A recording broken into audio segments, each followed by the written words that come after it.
Welcome to Jerry Brewer Alumni Stadium. Game played on Joe Rolleder Field. Tonight, the Jasper Wildcats are back home again, and it's senior night as the Wildcats 7-0 after their win over Castle last week will take on the Evansville North Huskies, who stand at 4-3. Hello, everybody. I'm Craig Schneider, along with Bob Welp and Jeremy Marcos on the video. And Bob, just kind of still a little giddy over that win last week. You know, the Wildcats knocking off Castle. And, I was involved with the freshman program for a number of years, coaching a little bit, doing stats and all that. And it just seemed like every single year, because we would play Castle in middle school, we'd play them in freshman and JV, and they'd always have our number. And, a number of games they just blew us out.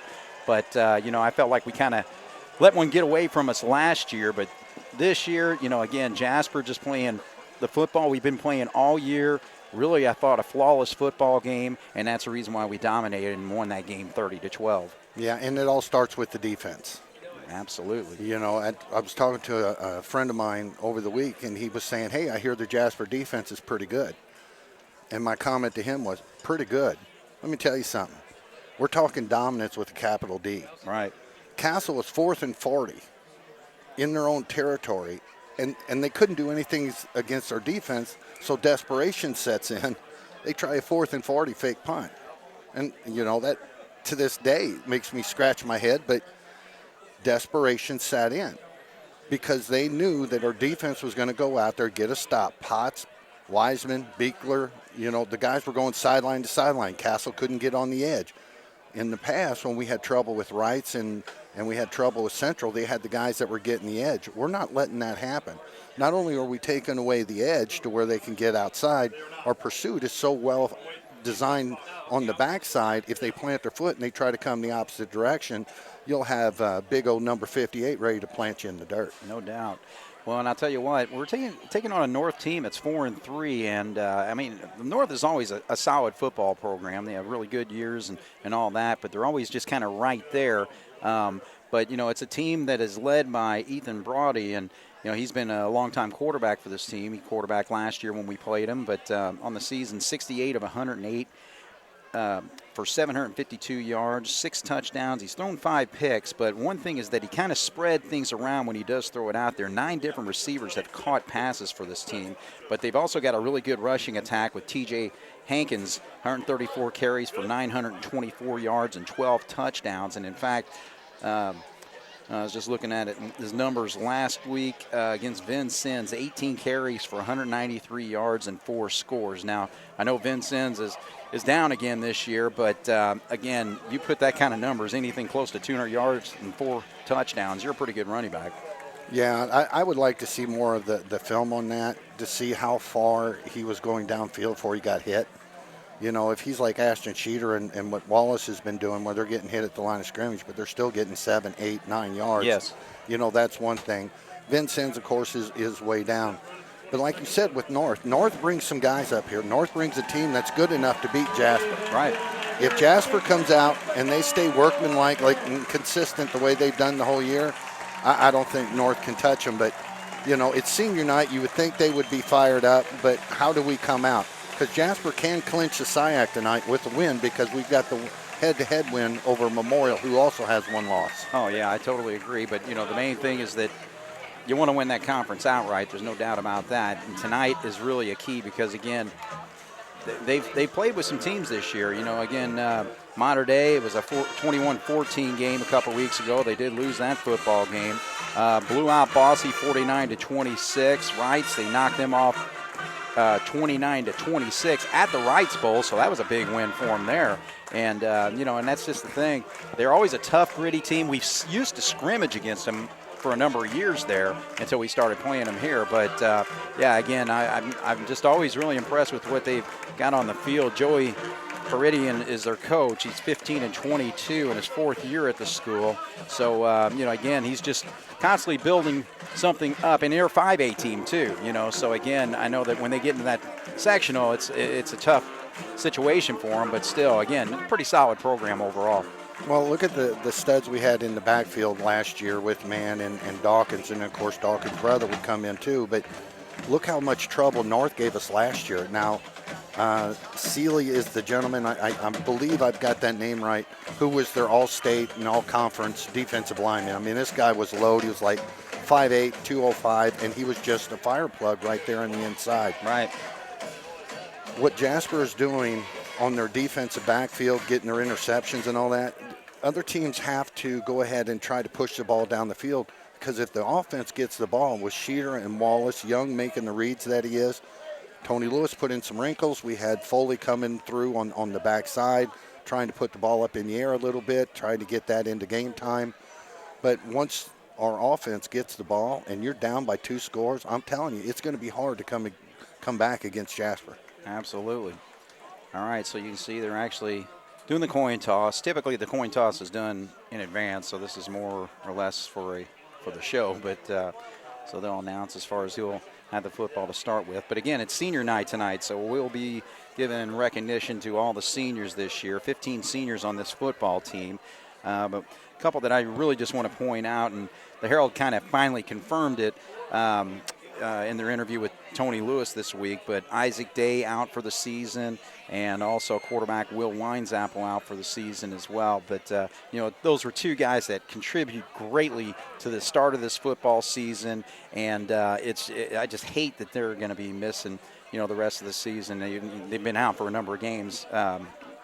Winesapple for about, 4 games now, and then Isaac Day for the last 2. But, again, those guys are just really the heart and soul of this whole football season and this whole football team. I really, truly feel bad for these young men, because if you look at their bodies, you can tell that they put in the work.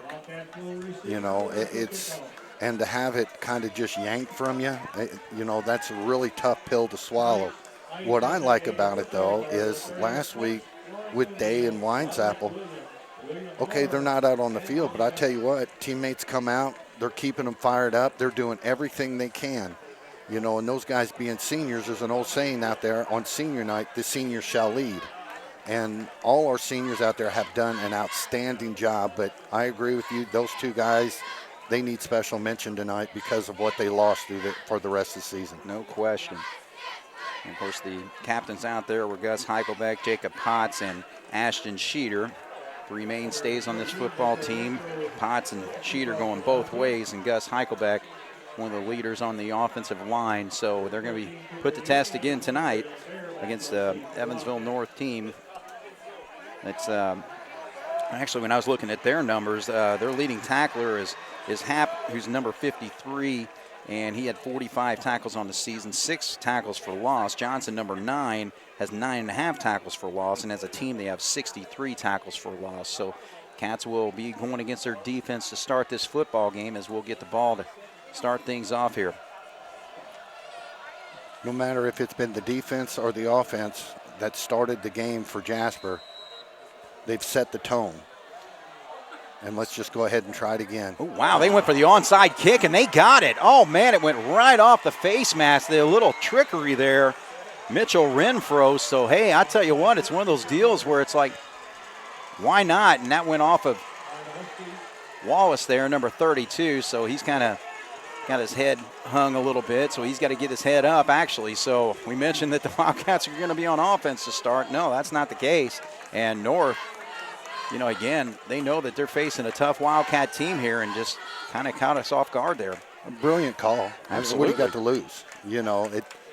It even if they run their last 2, they're still 3rd and 4th in the conference. But great move. Now, Jasper, the momentum is on their side. Jasper come in, take it right back.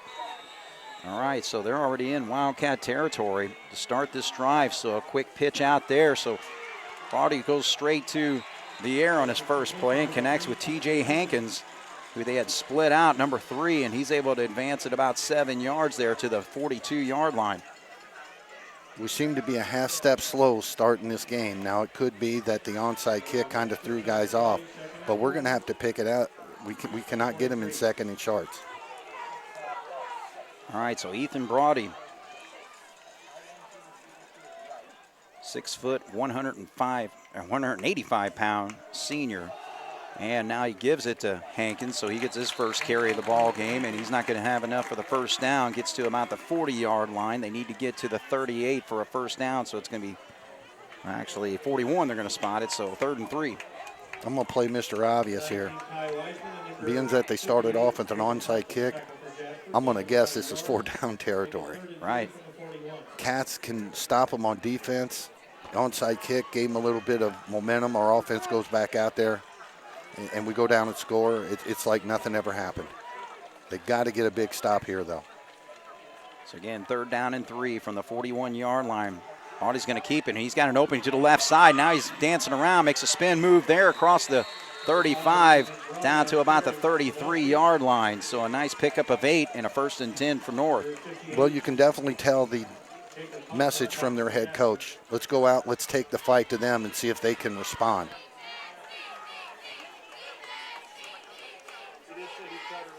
So Baldy actually has a cast on his left hand, so he's been playing, I think, hurt all year. And look at Wiseman come up and make the stop.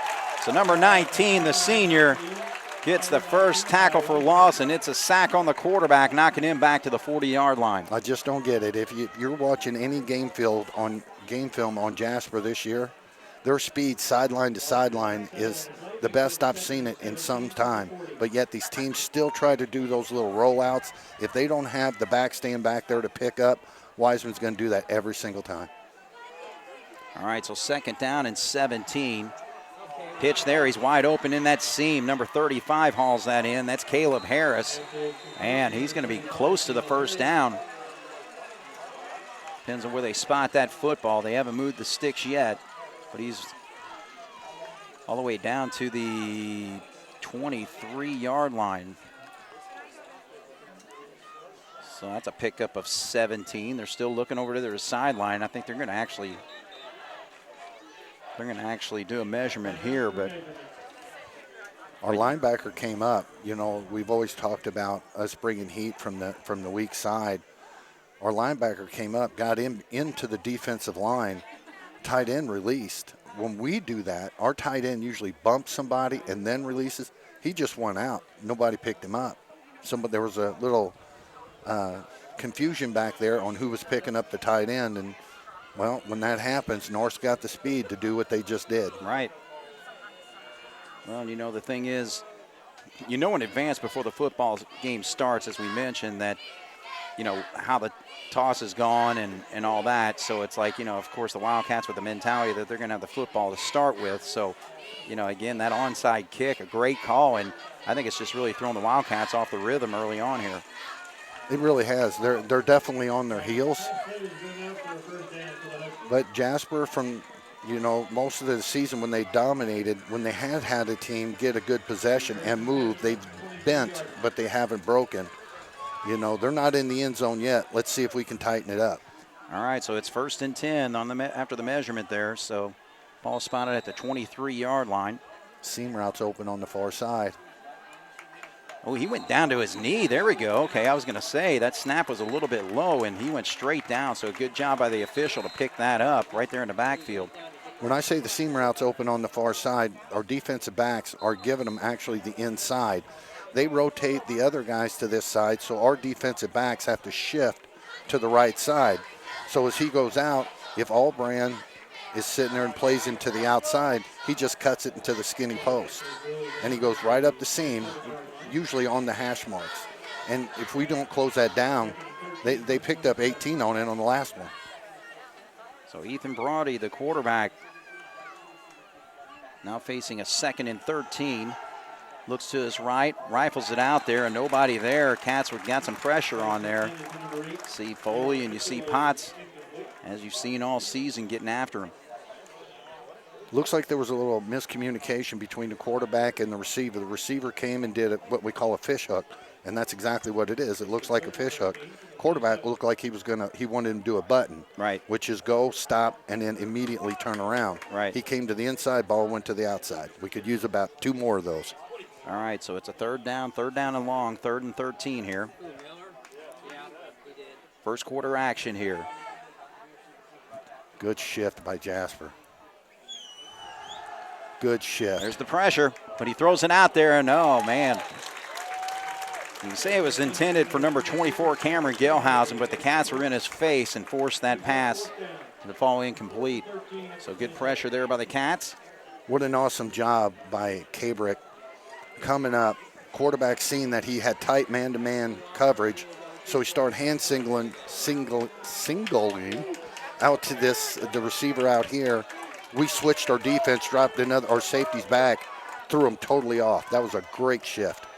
All right, so Baldy actually looked to the sideline there. Play clock down to 7 right now.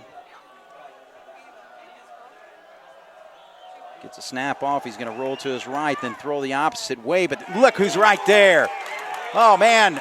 I actually couldn't finish, so Cheater had to finish it there. But Charlie Cabrick made the initial hit there and slowed him up. So a great read there by the Wildcat defense. Weren't fooled by that play. We were fooled by the onside kick, but not on a misdirection there. Just as it's been all year long. Cabrick got up there, should have brought him down, but he didn't wrap. Let me take that back. He did wrap, but he wrapped high above the waist. He was able to spin out of it. But just like all year long, our pursuit has been so good. You know, we got 3 or 4 guys that can finish the job. All right, so the Wildcat offense now on the football field. Made a stop there on 4th and 13 defensively. Now you get Sheeter's going to have to put the other side of his helmet on and get on the offensive side, and so he carries forward for about 5 yards on his first run of the night. Sheeter was initially hit coming through the line and still got 6 yards down the field. He drugged 2 guys and a linebacker starting to jump on him towards the end. Strength. All right, so ball rests at the 36-yard line after the 5-yard run. Ashton Sheeter, of course, a senior tonight, being celebrated in senior night.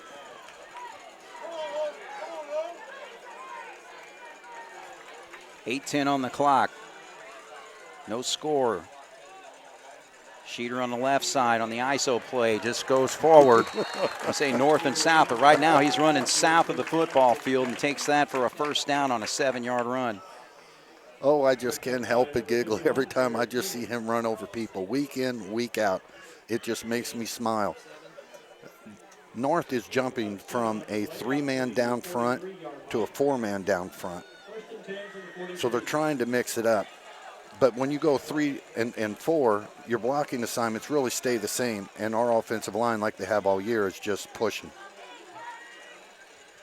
All right, this time Grant Young pitches out to Ewing, and he's tries to get to the sideline there. Number 4 makes the stop for North. That's Ethan King, but picks up maybe 2 yards on the play. And, you know, just kind of coming into this football game, Cats are going to be approaching a milestone very shortly, I would say, in this football game where they got 1,956 yards rushing and 26 touchdowns. So coming up on that 2,000 mark as a team. That's incredible. Yeah, that's in only 7 games. And you think about it, teams know what we're doing, and it doesn't matter. No. Again, that's just perfect execution on that offensive line. Seen it all year. Now Wallace, the fullback, gets his first carry of the night, and the sophomore carries it to the 48-yard line. He'll pick up 2. North is starting out the way Central, the way Wrights, and the way Mater Dei got to after about the 3rd or 4th possession of the ball with Jasper. But they're starting off with taking everybody and just slamming them right down the middle. Our offensive line is picking them up. Look for the counter. Look for Foley coming on the backside. All right, so the Cats facing a 3rd down here, 3rd and 6. And a little bit of movement. I think Foley jumped just a little bit early over there on that opposite side there. So that's going to go against the Wildcats. So a 3rd and 6 going to be 3rd and 11 now. Last week against Castle, Jasper started off the same way. Had some good plays, moved the ball down, moved the sticks a couple of times. Penalty, moves us back. Fortunately for Jasper last week, Castle did the same exact thing. Jasper got the ball back without losing anything. When you start getting into postseason, we got tonight and we got next week against Vincennes, and then we go into the postseason. If you're fortunate enough to advance up to the regional semi-state, you're not going to be able to do silly things like that against those teams. You'll never make up. All right, so 3rd and 11 this time. Now we split Foley out. He's looking in the middle of the field. He throws it out there, and he connects. Nice play there. Connects with Giesler. Number 16 hauls that in. Giesler was shaken up a little bit last week, but back in action tonight, and a huge play there. 1st and 10 for the Wildcats at the 43. Both guys went up, defense, offense. Both fought for the ball. Just that the guy in the black and gold wanted it a little bit more, and that's what you got to do. When it's your turn to step up, you got to make a play for your team, and he did it right there. All right, so they give to the right side, and that's Sheeter. Now Sheeter was met right at the 40-yard line, but then his forward progress and his power just takes him another 4 yards. So a 3-yard run becomes a 7-yard run. If you pay attention to a lot of the defensive players, when they hit Foley, especially after they've had a couple of pieces of contact early in the game, they're not driving up into him. They're kind of squatting down and reaching up and hoping they're bringing the big fella down. That's how much hurt he puts on that defense. All right, so 2nd down. Sheeter on the right side. He's going to get to the 35-yard line, just about a yard short of the marker there. You know, let's jump back a couple of plays on that connection with Giesler. We had talked about in the Castle game the way Young and Foley were hooking up. When you got a little bit later in that game, Castle started doubling and also dragging the rover back over towards Foley's side. People like Giesler, Albrand, the other receivers are going to benefit from that, and that was a good example of it. All right, it's 3rd down here. Grant Young, I don't think he's going to have just enough. We're going to face a 4th down here and just a little bit short. So he maybe picks up a yard on the play. We needed 2, and he gets 1, so 4th and 1. There were a whole lot more white shirts coming up on that line of scrimmage than there were not on that line of scrimmage. That's one of those that if Grant Young sort of breaks that first line of defense, you know, he's still running. But he did a good job of getting hit and spinning and picking up some positive yards. You know, and I say in a situation like this, it's basically a no-brainer. You give it to 30, and no excuse for him ever not to get the 1 yard. So he goes the right side and definitely does. He was met there by number 41, Garrett Mooney, but he easily gets the 1st down yardage. Yeah, that's a pretty easy call. Even with just the size of Sheeter and the size of Wallace, if they get hit in the legs and they can keep their momentum going and just fall forward, they're such big dudes that they'll fall and pick up that half yard and move the sticks.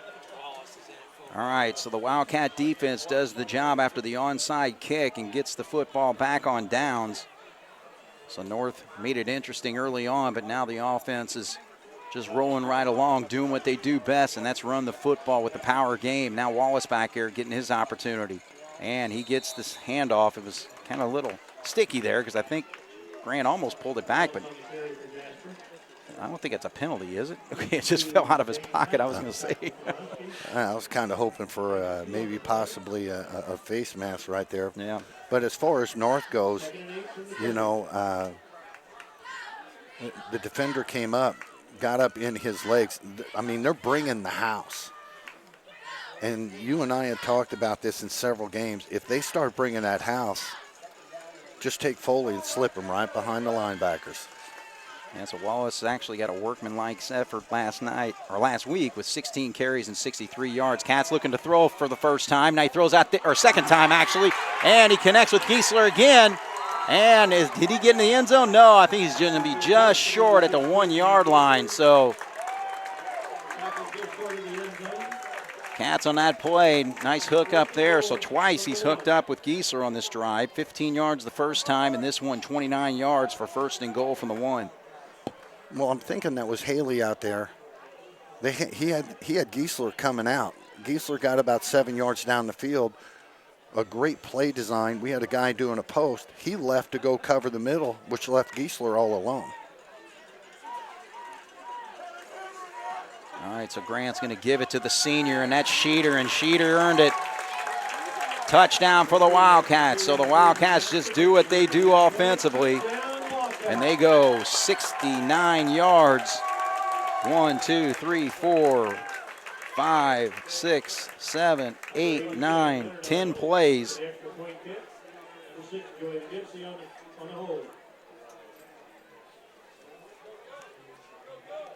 Check at 11 plays they go, but 9 of them come on the ground. 2 big pass plays, one for 15 yards and the other one for 29 to set up that 1-yard plunge.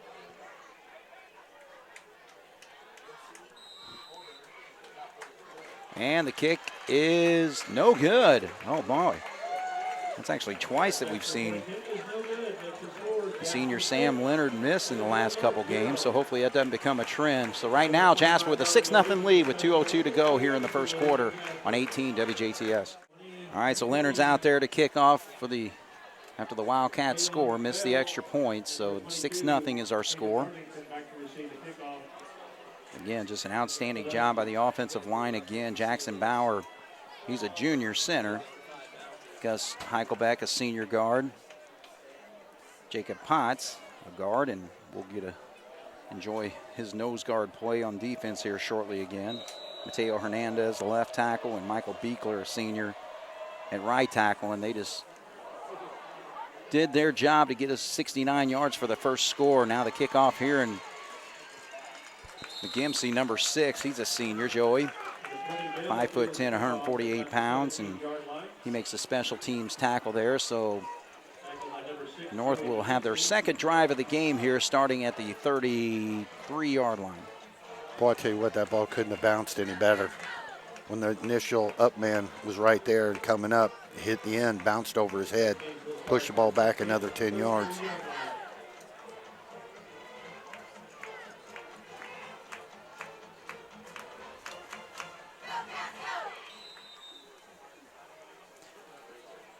Kind of interesting to see as far as the Wildcat defensive alignment, how tight everybody is.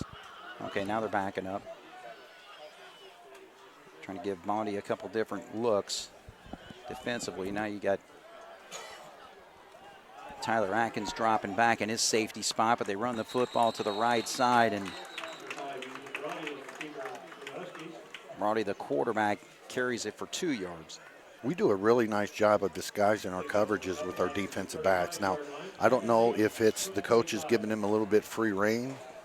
You know, Bear and Allbrand and Kabrick and those guys, they just been absolutely tearing it up. Not to mention the job Atkins has done back in the safety spot. Sure, after taking over for Isaac Day.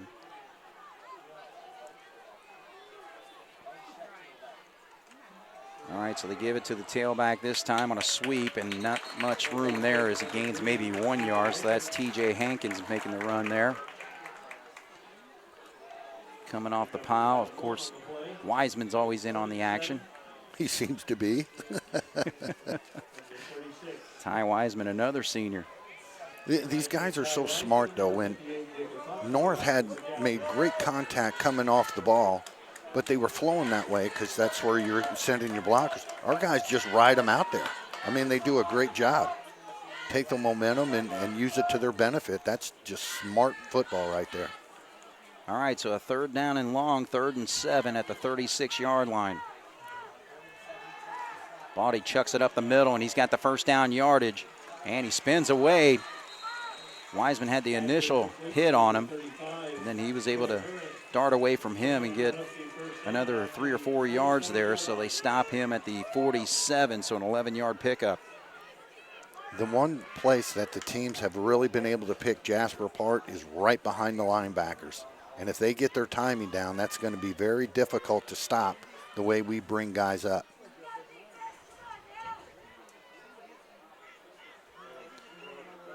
All right, I think they're going to let it run out here. The play clock, game clock are about 2 seconds off here as we come down to 4, 3, 2, 1, and we will be the end of the first quarter. So Jasper gets a score on the board, leads 6-0 against North here on 18 WJTS.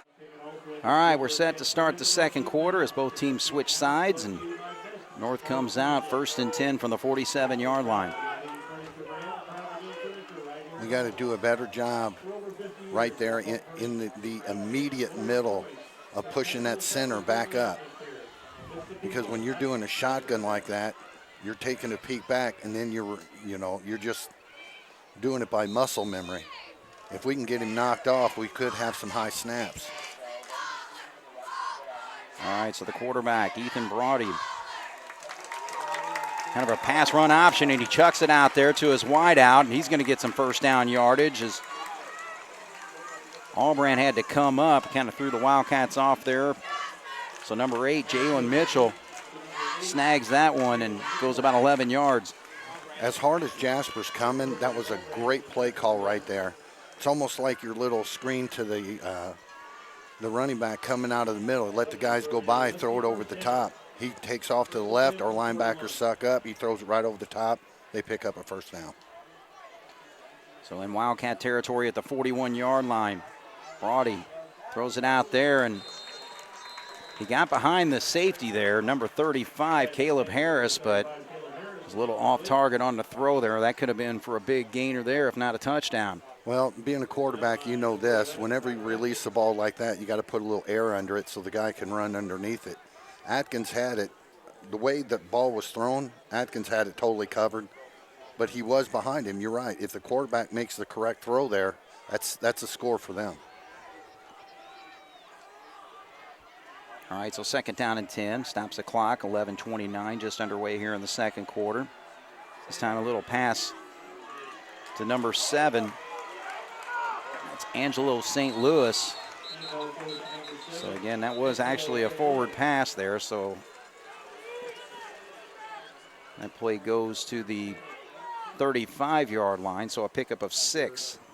Michael Beekler's a little upset with him. He made the initial contact, stayed with him for about 1.5 yards, and then he lost grip of him. Good thing that his friends were around. What's the old Joe Cocker song? With a little help from my friends. Absolutely. You know, Jasper's been doing it all year. It's a great way to be successful.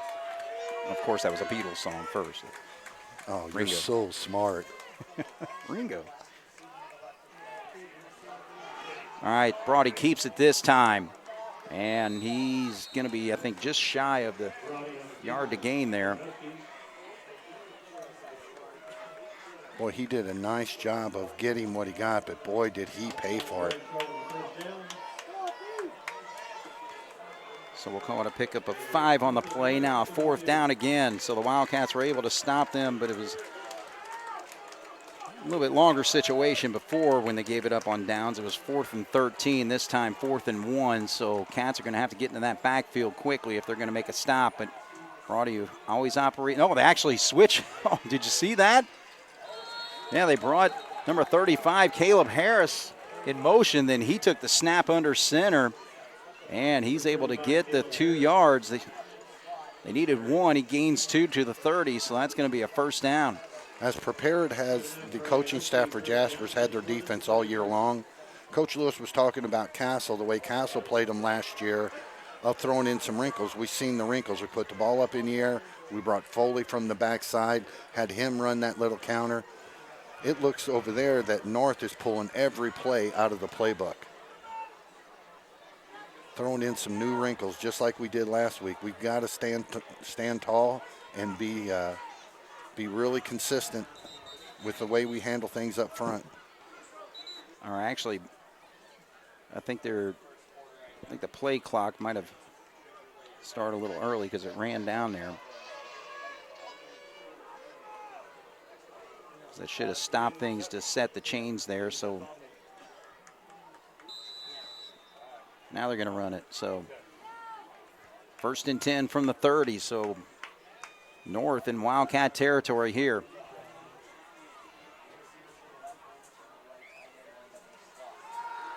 Oh, nice job here by Foley. Get his long frame there to knock that away.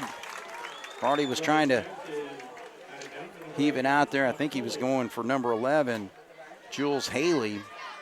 But good job by Foley to get into his face and knock that down. I think maybe Broadley should have talked to Wunderlich down at Mater Dei, or maybe Tilly from Castle. You just don't dump it over big O 89 when he's got those paws in the air. Stops the clock at 9:24. Ball still at the 30-yard line. 2nd down and 10 now. North brought everybody to this side to open up the far side. Broady's going to keep it to the right side. That's a nice hole there for him as he's able to get across the 25 down to about the 23-yard line. So a 7-yard run on that second down play. North, when they're coming off on their offensive line, is really not hitting us straight up. They're kind of doing what our defense did to them. Our defense is coming up. They see where their momentum is. They just keep pushing them right out of the way. And it's really not much effort if you use the guy's momentum and you do it right. All right, so the Wildcat defense on their heels here. They're going to have to make another stop, because North got pretty deep in our territory last time. 3rd down and 3. Broady's going to run it. Now he's going to sweep to the outside, and Giesler's going to make the stop, but he's going to be close to the first down yardage. I think you're going to spot it right at the 21. He needs to get to the 20. So another 4th and short. Well, they've left the far side of the field, which turns out to be the wide side of the field. They had no players over there, so that whole thing was open. And each time they came to the short side of the field. All right, so the Cats, they brought their man in motion last time, and he went under center, but Broady's back there now. A 4th and 1, now he shifts TJ Hankins to the other side, and I think there's some confusion on the setup there, so North's going to call the timeout. So 7:57 to go. Jasper 6, North nothing. 4th and 1 when we come back from the 21 here on 18 WJTS. So for the second time tonight, actually on this drive, North facing a 4th and 1, this time from the 21-yard line. And I'd say more like 4th and maybe a foot.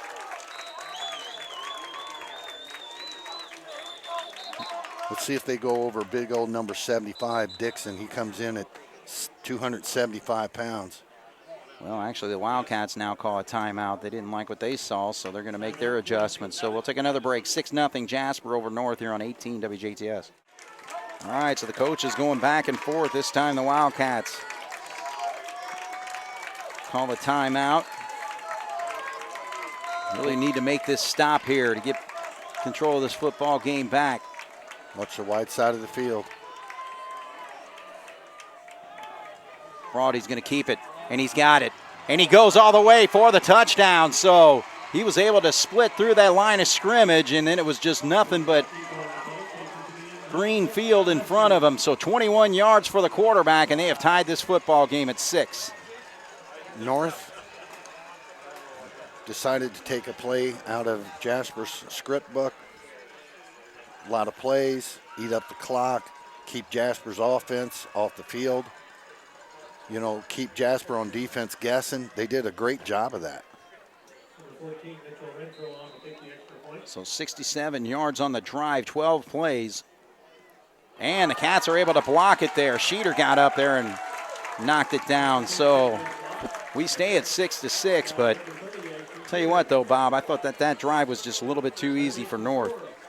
They were, and usually, you know, a person kind of looks out there and they see the special trick plays that they're putting in. I mean, nobody in Evansville has done anything remote to what North has done on there, from the onside kick right off the bat to moving the guy in motion, snapping to him direct.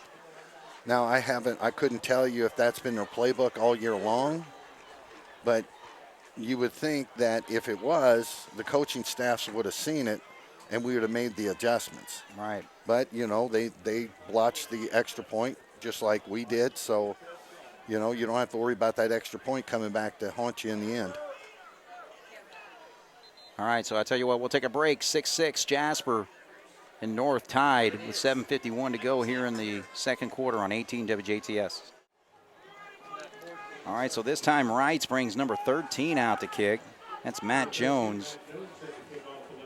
Actually got listed Mitchell Renfro as their kicker, number 14. So see if they try to do another onside kick here.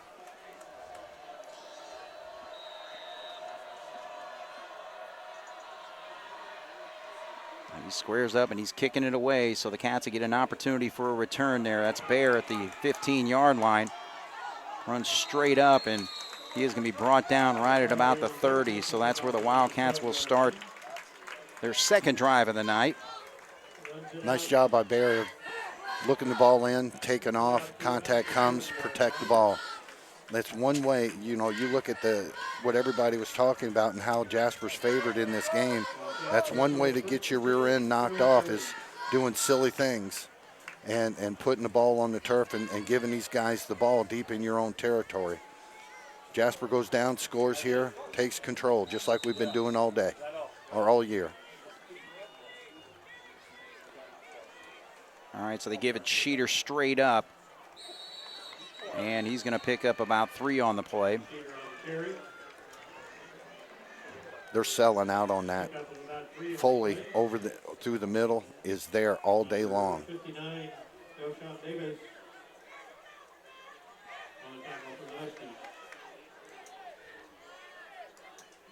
Yeah, I tell you what, again, look at some of the size there of North, 6'3", 300-pound sophomore Jaden Hazelwood, number 68, playing that right tackle there.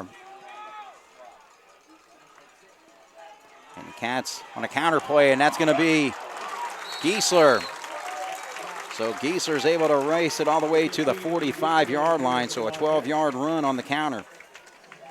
Interesting that you were talking about Hazelwood coming through the 300-pounder.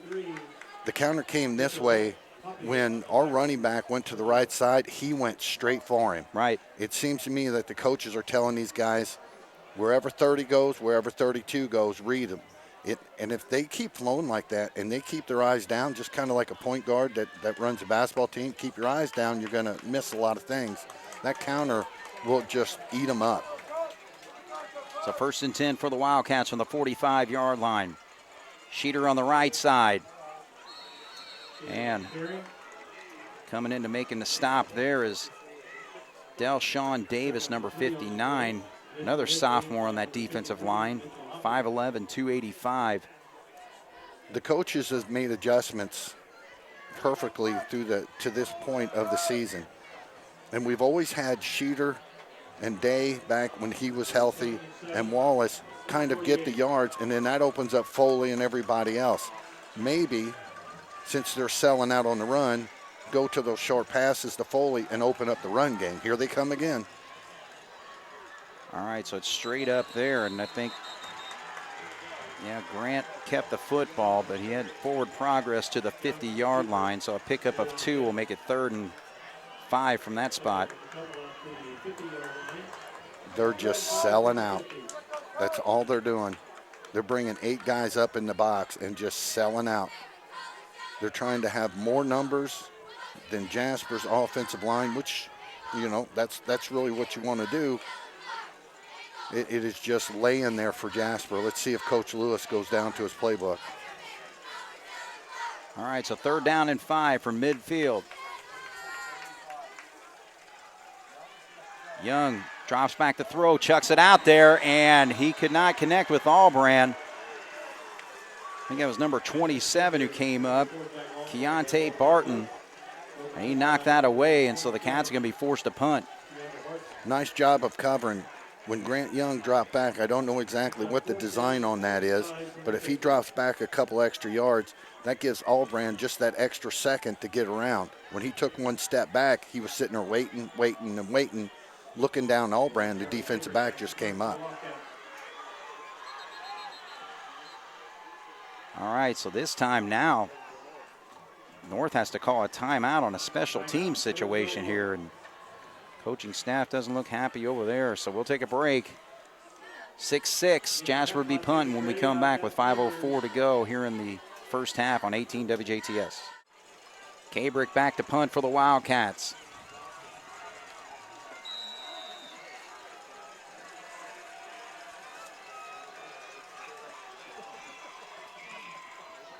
And he's able to get it off to the right side, gets a Wildcat bounce, but it's fielded right there at the 20, and he's got some running room along the sidelines, able to run that all the way to the 39-yard line. That was fielded by Ethan King, number 4, and so North's got really good field position again at the 40-yard line here. What we've witnessed to this point is about as simple to describe it as you can. North is taking it to Jasper, punch Jasper right in the mouth, and we're not responding. They have the ball starting the second half. We've got 4:54. Now, they've used 2 timeouts, but we have got to make a stand. We cannot have them put any points on the board at all. Right. So a 20-yard return there sets it up 1st and 10 from the 40 with just under 5 minutes to go here in the half. Brody trying to set up the screen, gets it out there, and Schmidt, oh boy, good job. He recovered there because the receiver, number 8, made the move, Jalen Mitchell. But Schmidt kind of lost his footing a little bit, but was able to trip him up. He only gains 1. Absolutely wonderful open field tackle, but that's one of those, Schmidt's getting up going, oh, thank the Lord. Just enough of his heel to knock him down. So 2nd down and 9.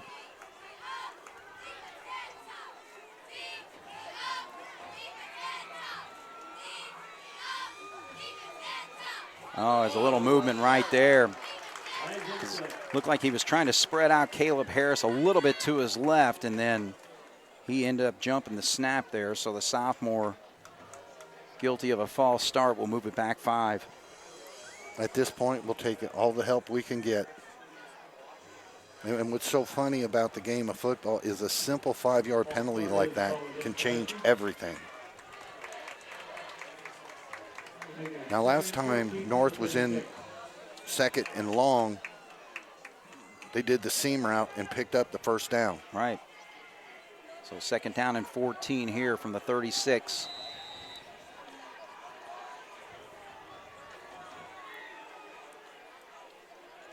Roddy to run play all the way.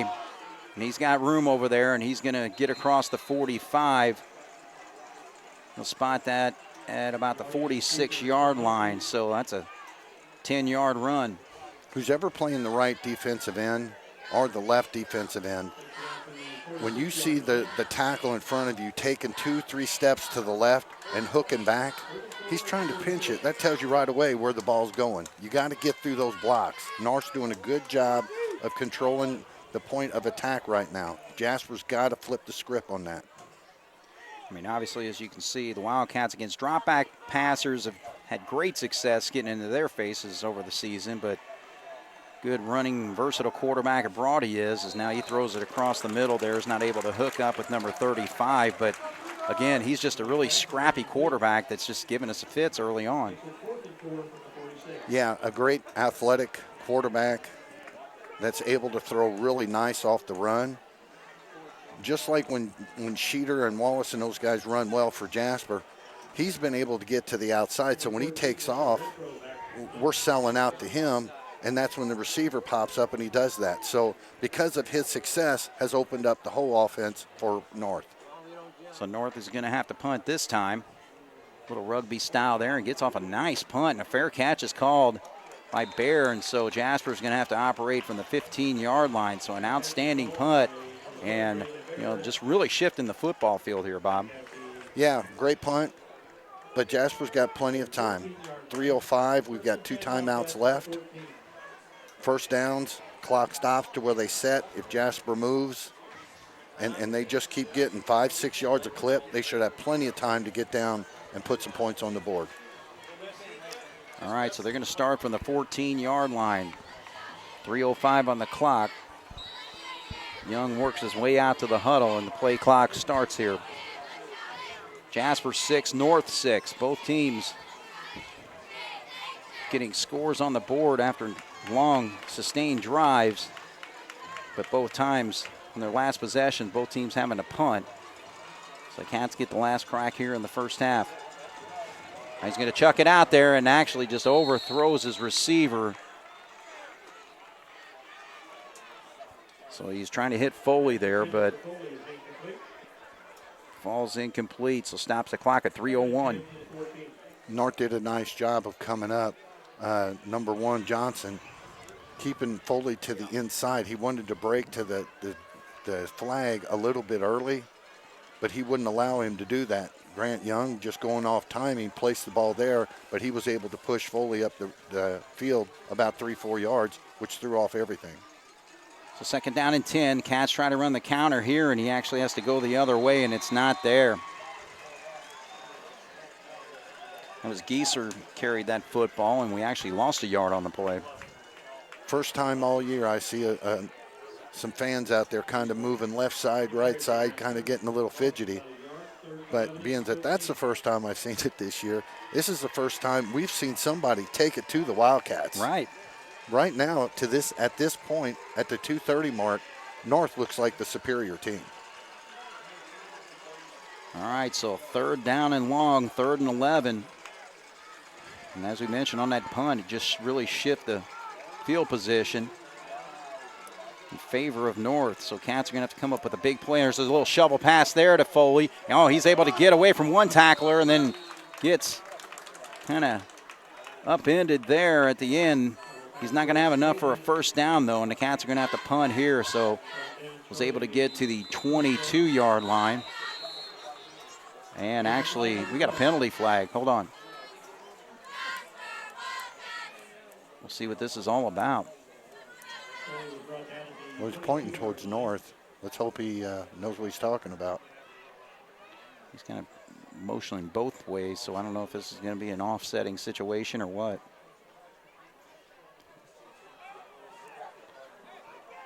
He's pointing out a specific player there.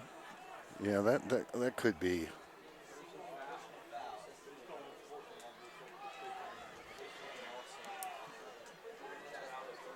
So the pass play actually gained about 9 yards there.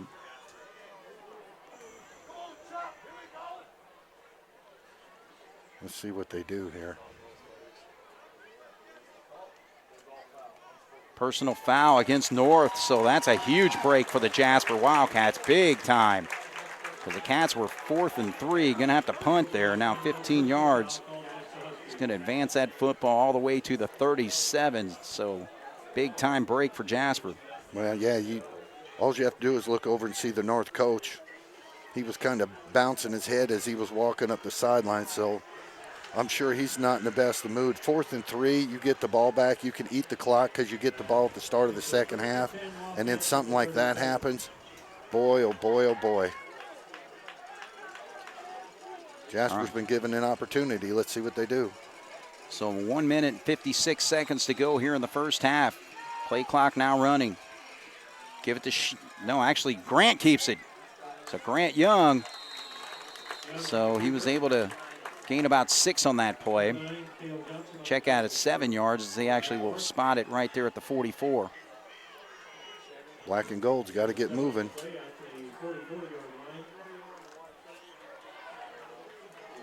Minute 32, minute 31. So waiting for his receivers to split out there. Allbrand way over there on the far sideline. Young, though, he's going to go down. Picking him up was number 59, Delshawn Davis. Oh, check out. No, number 68, I think, made the play. Number 68, so that's Hazelwood. Our offensive lineman, through everybody that we played, has done such a good job of getting up into the hips and coming up towards the numbers and driving our guys back. Norris, big fellas, the 300-pounder, the 315, they're staying low. We're having a hard time of getting underneath them, and they're winning the point of contact. All right, so Young's going to roll out here, and he chucks it out there. Good job by Ewing to haul that in just right at midfield and get out of bounds right away, so a big pickup there. Jasper's got to pick up probably another 30, 35 yards. We got 2 timeouts, so if we can do what we did right there, get out of bounds, stop the clock, but we got to stay away definitely from the sack, but we got to stay away from not moving the ball past the sticks. All right, so 43 seconds to go here in the first half. 6-6 is our score. Cats looking to get more points on the board. And we know Leonard's got the ability to kick a field goal if needed. Oh, no, another sack. So Young had to kind of elude the rush there, but then stepped up there, and right there, Sean Bennett brings him down. So that's another loss, and the clock continues to run. 27, 26 seconds. Cats not stopping it. No, we didn't when you take receivers deep, one of the reasons you do that is if there's a mismatch, Hail Mary towards the end of the game. But usually you always see somebody come across the middle. So the guys from the outside go deep, take the defensive backs with them, and then you slide somebody in the middle. But we had all our guys go deep. Well, I don't know why Jasper decided to just give up there. Oh, my goodness, because that's just nothing but momentum for North. And look at that sideline fired up, and their stands over there, their fans are fired up. So they are punching Jasper tonight. And we're going to halftime with a 66 score here, Bob. Even though the game's tied, North's dominated this game. Right. And what you had said, during the halftime of every game we've witnessed this year, Jasper's been the team bouncing. Well, as we said in the Castle game last week, questions to be answered, if they know we're going to throw it and we throw it, can we still do it? We've had several questions answered. Right. Now that Jasper's struggling right now, North gets the ball, how do they react? Well, they'll get a chance to kind of get things straightened out. Right now, Cats on their heels, tied up 6-6 as we go into the halftime break here on 18 WJTS. All right, we're in halftime here. The Jasper Wildcats and Evansville North Huskies tied at 6-6. And the Wildcats going to have to make some adjustments because North has pretty well stopped us offensively, and they're doing the job on their offensive side of the ball as well. But, hey, again, it's senior night, so I just want to take a moment here to recognize the seniors this year. Jack Albrand's number 4, son of Susan and Jason Albrand. Joey McGimsey, number 6, the son of Dave and Audrey McGimsey. Will Winesapple, number 9, son of Matt and Shelley Winesapple. Cooper Ewing, number 13, is the son of Chris Ewing and Wendy and Matt Murray. Number 16, Ian Giesler, son of Jeff and Abby Giesler. Ty Wiseman's number 19. He is the son of Chris and Amy Wiseman. Cale Schmidt, number 22, is the son of Carrie and Kim Schmidt. Ashton Sheeter, number 30, son of Eric and Lisa Sheeter. Isaac Day, son of Kathy Knight and Matt and Angie Day. Michael Beekler's number 50, son of Jim and Colleen Beekler. Number 57, Owen Wiseman, is the son of Brent and Nicole Wiseman. Jacob Potts, number 58, is the son of Ben and Kristen Potts. Number 64, Gus Heichelbeck, son of Kara and Kyle Heichelbeck. Number 80, Samuel Leonard, son of Josh and Sarah Leonard. And number 89, Connor Foley, son of Mike and Christy Foley. So the 15 seniors being celebrated tonight. Well, we got to get those 15 seniors all together to get back into this football game and take control of things. Absolutely. What we had talked about earlier in the broadcast, and the seniors shall lead. It's time for them to get everybody going. We were watching Jasper come off the field. Here comes Wallace. Wallace doesn't have a shoe on, so you're thinking, good Lord, not again. So we don't know what the outcome of that is, but we'll see here in the second half. But how does Jasper respond? They haven't had to deal with this all year long. This is a good opportunity for them to kind of go in. Coaches have been real good about the adjustments at halftime. Mm-hmm. Let's see if that trend continues and see if Jasper can come out here and just get a sustained drive going. And let's start it off by a good stop, get the sustained drive, get some points, and get back to what we're used to, or at least what we have seen so far this year. Well, the numbers, North 13 carries for 52 yards rushing the football. Passing yards 43 on 6 of 11 passing. Jasper 18 carries for 47 yards. And passing 4 of 6 for 65 yards. So Sheeter's leading the Wildcats in rushing with 29 yards on 8 carries. Brody is leading things for the North Huskies. 9 carries for 42 net yards and a touchdown. And, but yeah, it's just one of those situations where we just got to get back to playing Wildcat football. And that's ball control, but also control of the football game, because for the most part, like you said, the Wildcats have been in control, and they're facing a tough test right now, being tied at 6-6 here at halftime. But you can control the offense a different way than what we've been doing up the gut. They have got some huge athletic guys right in the middle. And, you know, we're going to struggle with that. It's great to see them because if we go deep into postseason, you'll see, you know, guys from Ron Colley, different things like that if you're fortunate enough to get there and see that. But we can do the little tight end quickies, dump it over the linebackers. We can do screens. You know, that's just really an extended run, and you can control the clock that way. All right, so the Cats are going to kick off. Again, North started things off with an onside kick. They weren't able to score on that possession, but eventually had a nice long scoring drive that tied this football game in the second quarter. Well, if you had asked their coach coming out of halftime, you'll be tied, he'd have taken that all night long. Well, that was actually touched, so if that goes out of bounds, that's Jasper. That's where the football is going to be resting right there because it touched a North player. And so, wow, that's big break for the Wildcats as it went out of bounds at the 14-yard line. So that's where North is going to have to start things off. Well, he did his best impersonation of Mr. Reeves in The Matrix. He tried to bend out of the way, but those squid kicks, that's the thing about them, the big positive. You just have no idea what's going to happen. Oh, I know. Jasper caught a break. Now we've got them pinned down. Let's hold them down. All right, so the Huskies are going to have the ball 1st and 10 from the 14-yard line. So this is a great opportunity for the Wildcats defensively. They get a stop here and shift that field position in our favor. Just really need a 3 and out, so they're going to run the football straight up, and they're not able to stop him at the line of scrimmage, but luckily that didn't go for more. He was able to gain about 4 yards on the run. So TJ Hankins, as we mentioned last week, 193 yards rushing and 4 touchdowns. He's got the ability, if he gets it, 4-yard pickup there. One of the big differences, just like on that play right there, our defensive backs are making a lot of tackles tonight. You know, usually it's Potts and Beekler and Foley and all those guys. They have got to shed their blocks and got to make contact. Right. All right, so 2nd down and 6.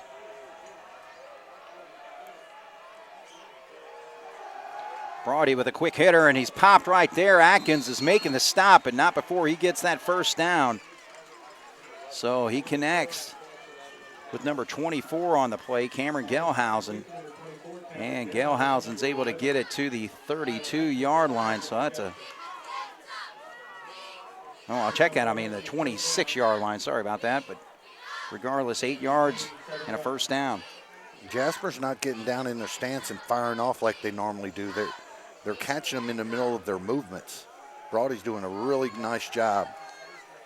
Trying to set up the screen there. Can't snuff it out. Everybody's in on that one. Sheeter there. Schmidt there. So the Cats read that well and knocks him back for a 2-yard loss. I tell you, Atkins has come out to play so far early in this half. He's been involved on every single one, and they've been solid hits. All right, so 2nd down and 12 it will be from the 25-yard line. Brody's been really likened to the RPO running out. If the defensive end comes in, he throws it over the top. If he doesn't come in, he keeps it running. Brody's able to get it out there to his tight end. And the Cats are there to stop it. Wiseman in on a play. The one thing that Jasper's done in this early possession here in the second half, as unlike they've been able to do in the first half, is whenever the receivers are catching the ball, we're not giving them big gains afterwards. They continue that.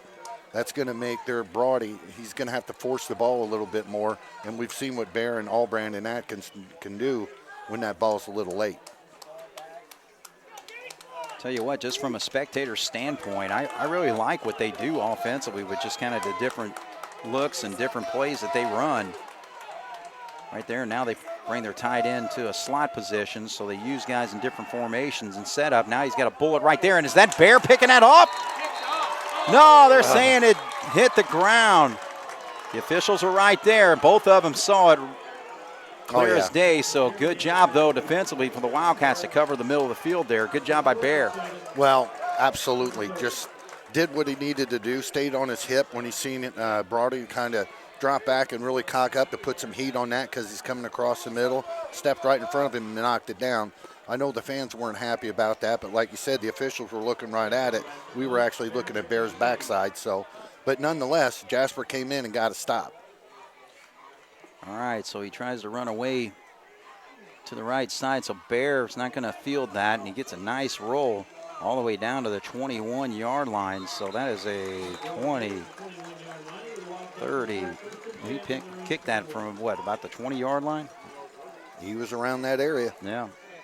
An outstanding punt all the way to the 21-yard line. So Jasper will have their first possession from there. When North does that rugby-style punt, if you watch him, he's kind of just barely going out. What he's doing is he's keeping his eyes open. If we don't have anybody covering those lanes, he's got the okay just to take off down the sidelines. They haven't attempted it just yet, but again, North is putting all cards on the table in this football game, so don't be surprised if we see it sometime along the way. But the Cats just need a nice, long, solid Wildcat drive there, and that's a good start there with an 8-yard run by Sheeter. Nice job bouncing it out. What we have seen in the first half is the two heavyweights for him, they're inside tackles. They're crashing the middle because usually Sheeter gets that dive right off the center's hip. Now they've taken Sheeter and started to move him out a little bit. If he bounces a couple of those to the outside, now those tackles are going to have to go to the outside. Jasper mixes it up, comes right back in the middle. All right, so actually Grant keeps it this time. He sees an opening, he turns upfield, gets the necessary yardage. He'll pick up 7 on that run to the 41. Nice read. Now check out to the 36. I'm reading my yard markers a little off there, but. Well, the coaching staff for North has taken Achilles Johnson, number 1, 6'1", 150, and wherever Foley goes, you'll find him. So he's just essentially, here he comes again. Foley comes out, he comes out. So that's the spy on Foley. Sheeter gets it this time. Again, muscles his way through the contact there. Again, met right at the line of scrimmage, but his strength gives him the 5 yards that he needed there. Now we're at the 41. You and I had talked about going back to North in their 2 heavyweights on the inside. Being that Jasper has not been able to have these long sustaining drives, they've been able to get off the field and keep their breath. If we can put this together in the second half, we get late in the fourth quarter, they're really going to be sucking wind. And when Cheater bounces it outside, that's all she wrote. We've seen in games throughout the season where the Wildcats' conditioning seemed to come into play, and we'll see what North's got against it, and that play didn't go for much there. North made an adjustment on their defensive line, Craig. They took the big guys and they moved them over to the left, and they moved their tackle to take away. Jasper's got to come up with a way to understand that when that opens up, when they're lined up and closed off the middle before we snap the ball and they make a shift, we have to have an audible or something to make sure we do that quick dive. North made a defensive adjustment there. Number 52, Zane Hatt, came in at 265. Give him a little movement there, and actually, there we go. We get him to draw off sides. That's an outstanding job by the Wildcats, and the quarterback using his cadence there. Needed 4, we're going to get 5 here in a 1st and 10. Nice job by Grant Young. But just out of curiosity, Craig, we have seen that several times now, and you've got a little bit better angle than me, but it didn't look like there was contact. We've seen guys jumping off all year long, and they haven't thrown the flag. Right. All right, so advances the ball to the 47-yard line. 1st and 10 for the Cats there.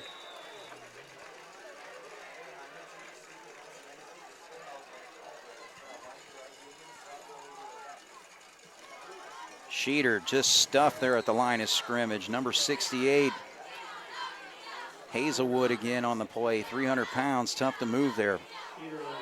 Yeah, we're making good contact, but he's doing such a good job of keeping his weight underneath him. The one thing that the coaches always taught us growing up is when you've got a guy that's a lot bigger than you, try to get his weight off the top of his feet. Right. So far, we have not been able to do that, and they've stuffed everything up the middle. All right, so the ball now at the 48-yard line. 2nd down and 9 from there. See what the Cats do. And he pitches out. There's Ewing on the outside there along the sideline. And he gets into North territory. Rushes that to the 45-yard line. So a 7-yard run there will bring up a 3rd and 2. The majority of the plays here early in the second half have been, or successful plays, have been to the outside. That means to the outside tackle, and then the pitch, of course, which is very similar to the little jet sweeps that sometimes you see teams like Memorial and Mater Dei run across the line and come around the tight end. Let's see if we stay with that or if we try to pound it back up in the middle. Seems to be an open space there, and actually get him to jump off, and they don't make the call there, but Sheeter is just stuffed, and he is going to be brought down. They're two big boys doing it again. We have had a tough time controlling Davis, number 59, and number 68, Hazelwood. So he gains a yard with his momentum, but it's going to bring up a 4th down here. When I talk to the coaches about why we have Sheeter so close to the quarterback, it's because they want him to get the ball and hit the line before anybody realizes what's happening. In this particular case right now, I know they're not going to, but if we move him back a little bit to where he can see things start to happen, that gives his athletic ability a chance to develop and jump to the outside. So can North do it this time? Sheeter, no, he plows forward. A little bit more of a hole that time, so he's able to get it to the 40-yard line. So a 4-yard run there on 4th and 1 gives the Wildcats 1st and 10. That young man is fired up right now. I've seen him over here looking at the sideline, trying to get people fired up. He knows what it's going to take. Well, and that's the thing. I'm not seeing Wallace yet. So it's been Sheeter on this drive. We've got Foley in tight. So Cats from the 39-yard line here. Looking to throw, chucks it out there, and kind of had to rush it there because number 31 was coming for the North Huskies. And that was Dylan Haynes. So the ball falls incomplete, 2nd down and 10. Just very simple mathematics there. They sent more guys than we had.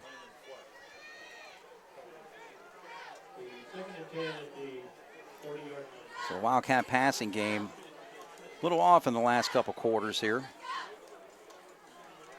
Well, last week when we had success against Castle, it appeared to me that Young had dropped back a little bit more. He's only going back 2-3 yards.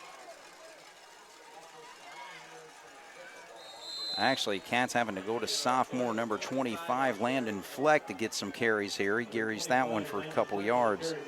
Maybe just one, actually. Yeah, he's just giving Sheeter a break here and there, which I totally get. But Fleck's got more speed. He's more of a try to bounce it out to the tackle, to the outside, to the defensive end, and let him go that way. You send that young man right now up against those 300-pounders in there, that's going to be some tough sledding. We have yet to try to really find Foley yet. Let's see if Coach Lewis goes to that now. All right, so the Cats facing a 3rd and 9. In outside counter. Actually, there you go. Ewing with a wide open space, and he's going to take it all the way for the touchdown. North didn't expect that play right there. We saw some success earlier in the ball game with the counter play. But Ewing takes it. Just like I was talking about, do we go to Foley? North seemed like they were kind of thinking that way too because they were cheating some guys. But you and I had talked about the way they're pinching on the inside. If we can break that initial line of defense, that's what happened right there, and we made a house call. 38 yards on the counter play. So Cats back on the board, and they're going to actually kick the extra point here. So Leonard is able to pop that one straight through. So Jasper goes 79 yards. Final 38 by Ewing, and they lead 13-6 with 3:46 to go here in the 3rd quarter on 18 WJTS. All right, so the Wildcats go 79 yards in 11 plays, capped off with the 38-yard touchdown run by Cooper Ewing. So Jasper with a 13-6 lead here, 3:46 to go, and set to tee it up. And No big plays, no big plays. Straight ahead. And that ball this time does go out of bounds. So North is going to have the football at the 35-yard line. I'm thinking that's 22 running across the field from North. Kalen Northington, sophomore, did a nice job of reading the ball. He was right there, just like, foul ball in baseball. You just kind of wait, and then, of course, it was going out. Did a nice job of staying away from it. Now they've got good starting position. But can our defense come out and do what we did the last time? What is going on? Oh, they're actually going to make us kick it again. All right, so they called a legal procedure against us? Or is that just kicked out of bounds, but okay. I guess they got an option to have you kick it again. Well, it's yet to be seen, but I can't imagine if you got the ball starting on the 40 that you'd have them kick it again. Let's hope Jasper gets a funny bounce and that we get a big break on this. Boy, the coaching staff over there will really be kicking themselves in the tail. All right, so this time Cats are going to have to kick it from the 35, and Leonard's going to put it on the opposite hash this time. But again, North pretty confident that they can get a return here. So special teams have come into play in this football game, starting off with an onside kick that North perfectly executed to start the football game. Now look at that outstanding kick. Where has that been all year? All right, so it's now fielded at the 5. Cats are going to have to cover this.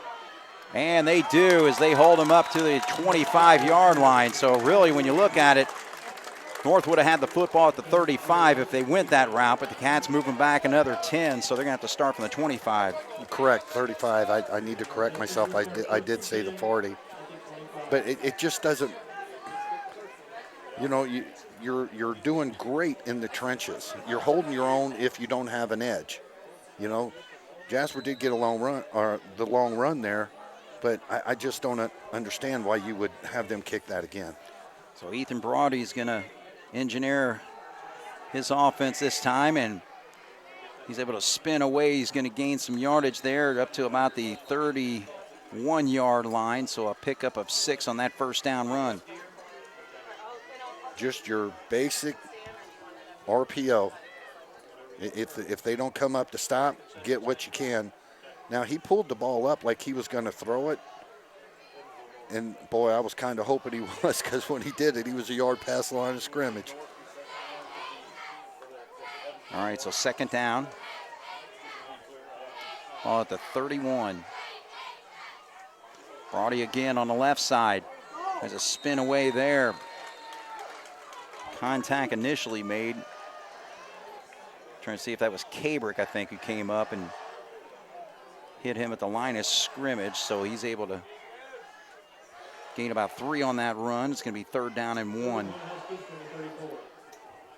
First time they did this, they had the guy go in motion and snuck him up right there, just like that. Yep, they ran that play again. Did they get it? Yes, they did. So again, they bring Caleb Harris in motion. He goes right under center, takes that snap.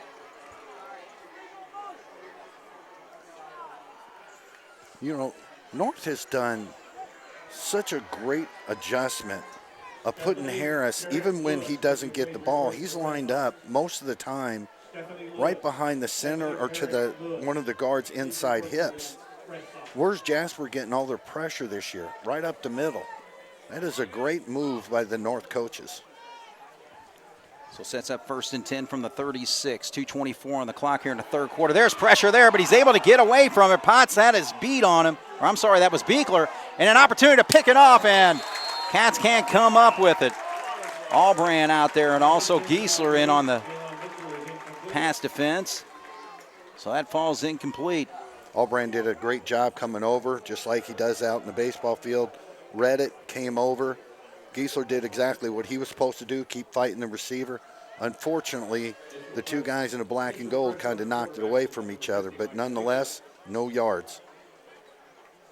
All right, so Brody forced out of the pocket there by Beekler, number 50. getting to the backfield. So stops the clock, 2:15 to go here, third quarter. Jasper up 13-6. Second down and 10. They're going to run it this time. Cats get into the backfield. Foley slowed him up for a little bit there. And the rest of the Wildcats break it up. And actually, Potts has the football in his hands. Yeah, they ruled him down. Oh, man, I think he really thought he had it, though. He stripped that football from him, but I guess they probably stopped the forward progress. I will say this for the North running backs. These guys are running harder than anybody we have faced all year long. Right. All right, so it's going to be third down and 10. No gain on that play. Seam route.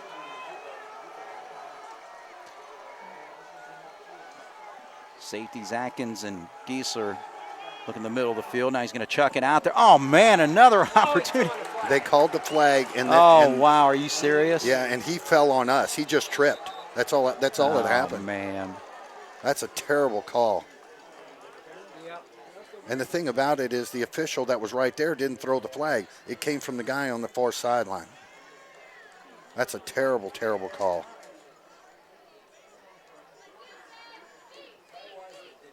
All right, still hasn't given the call yet. Well, if it's a 10-yard penalty, it's still third down, but that's 15. 15. Yeah, it's pass interference. So a pass interference called on the Wildcats there. Atkins almost had the pick. He's going to get one of these eventually. He's dropped like 3 interceptions right in his hands, but so that 15-yard penalty will move it to the 49.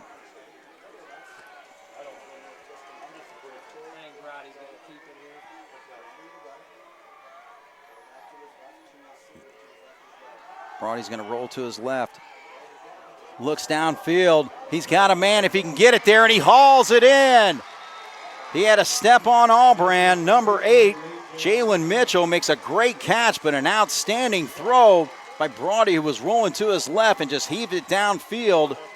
And North got an opportunity to put another score on the board with 1:19 to go. They're first and goal inside the 5. Everything was wrong about the way he threw that ball, except the result. Threw off the wrong foot, had to stop, turn his body, but nonetheless, the result was perfect.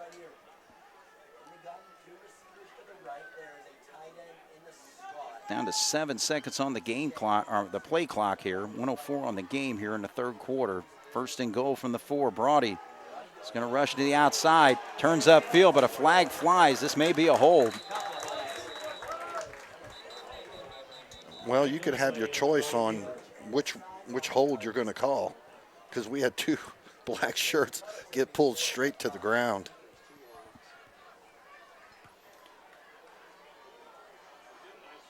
So this will be a huge break for the Wildcats because, again, first and goal inside the 5. Push them back 10 or so. They're going to just trying to figure out where they're going to call it from, but it is definitely a hold against North. So Tony Lewis trying to get clarification there, but it looks like the line judge is actually right there at about the 3-yard line, so that would push it back to about the 13.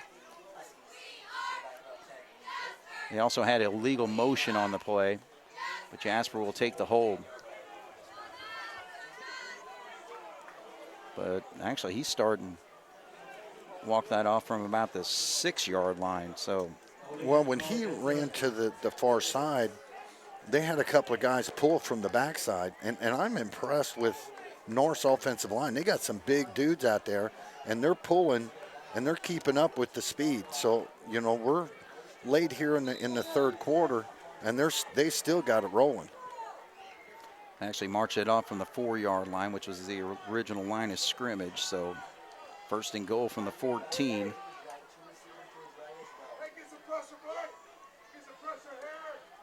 All right, they give it to the tailback, and nothing there. Peter got back there, but it was finished off by Schmidt. Potts was also in on the disruption of that play. So nothing there for TJ Hankins.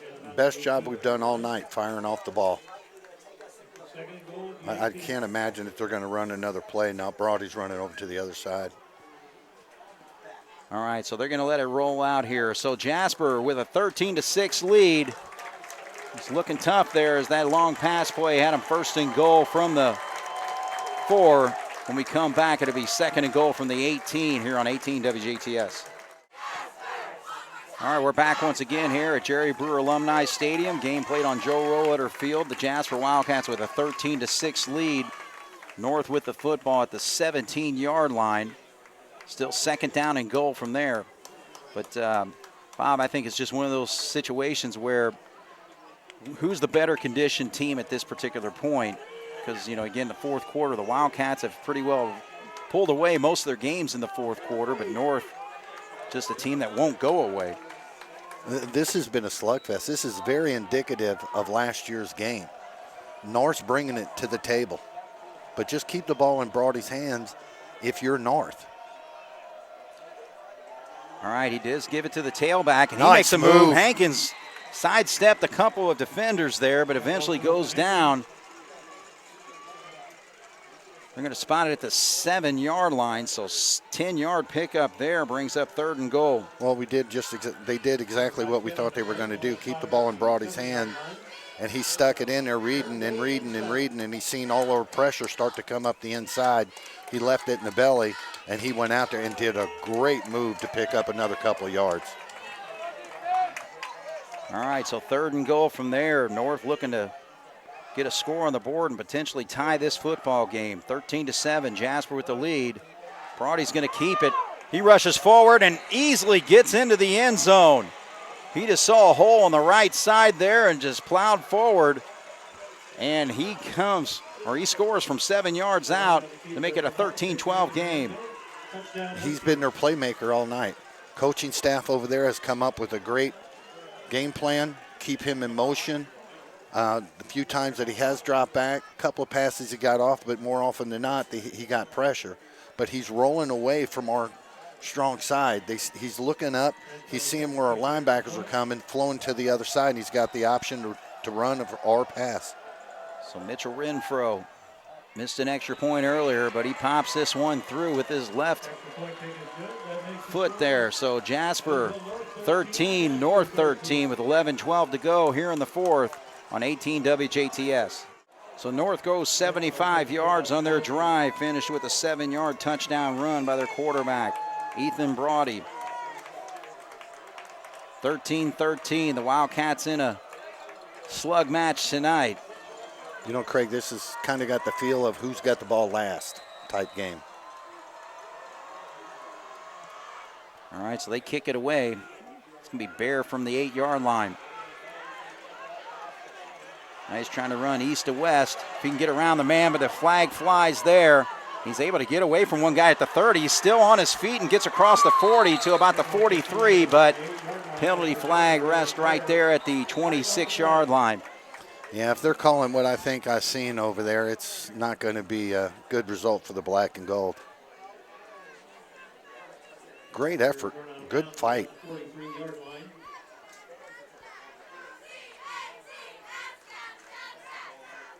I don't think the Wildcats are anticipating it being that way as they're setting up their huddle around the 20-yard line.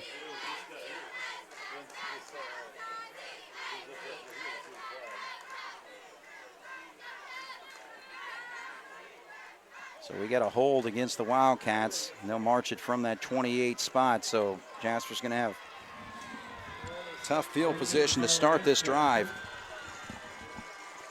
Well, are you a glass half empty or glass half full type of guy? I'm happy when my team's up by 2 to 3 touchdowns. I hate tight games.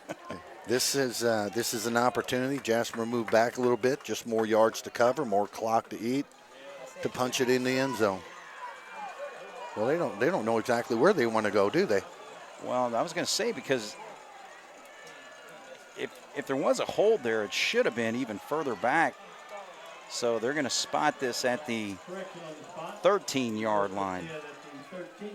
Because, I mean, that wall was kind of developing right there around the 20 or 22 or so. So regardless, it even goes back further. So Jasper in a tough situation here. will start from their own 13-yard line. 10:59 on the board. Cats just need a nice, long, sustained drive. Use some clock here.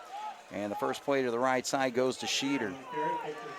Yeah, there's our old buddy, number 68. Old Hazelwood, 6'3", 300 pounds. Did a nice job of rolling down and diving into Sheeter's legs.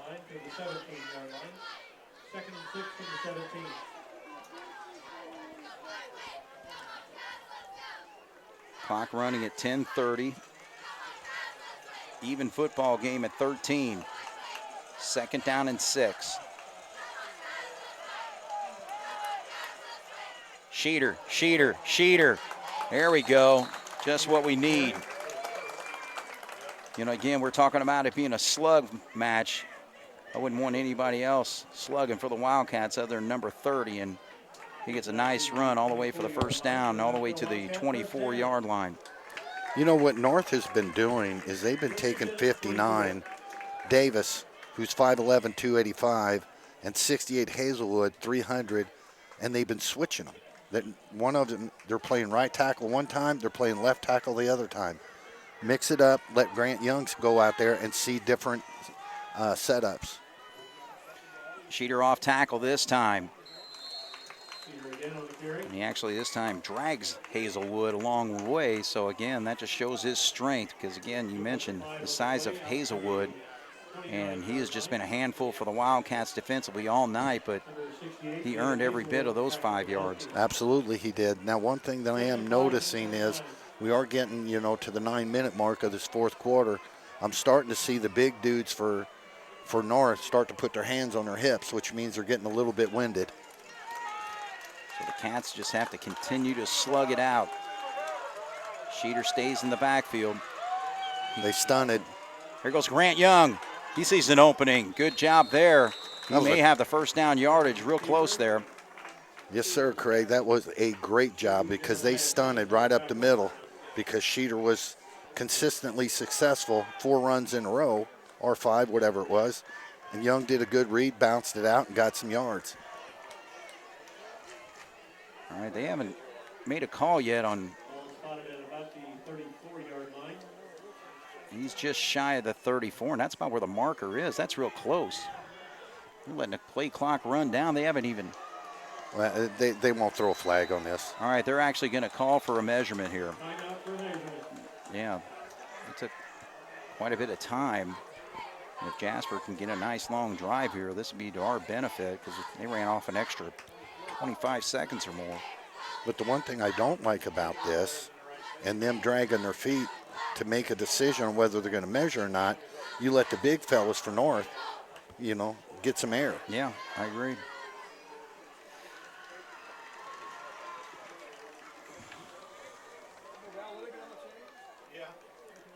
All right, so they're going to stretch the chains there. I think he might just be an inch or so short. Yep. Inches. So it's going to be a third down.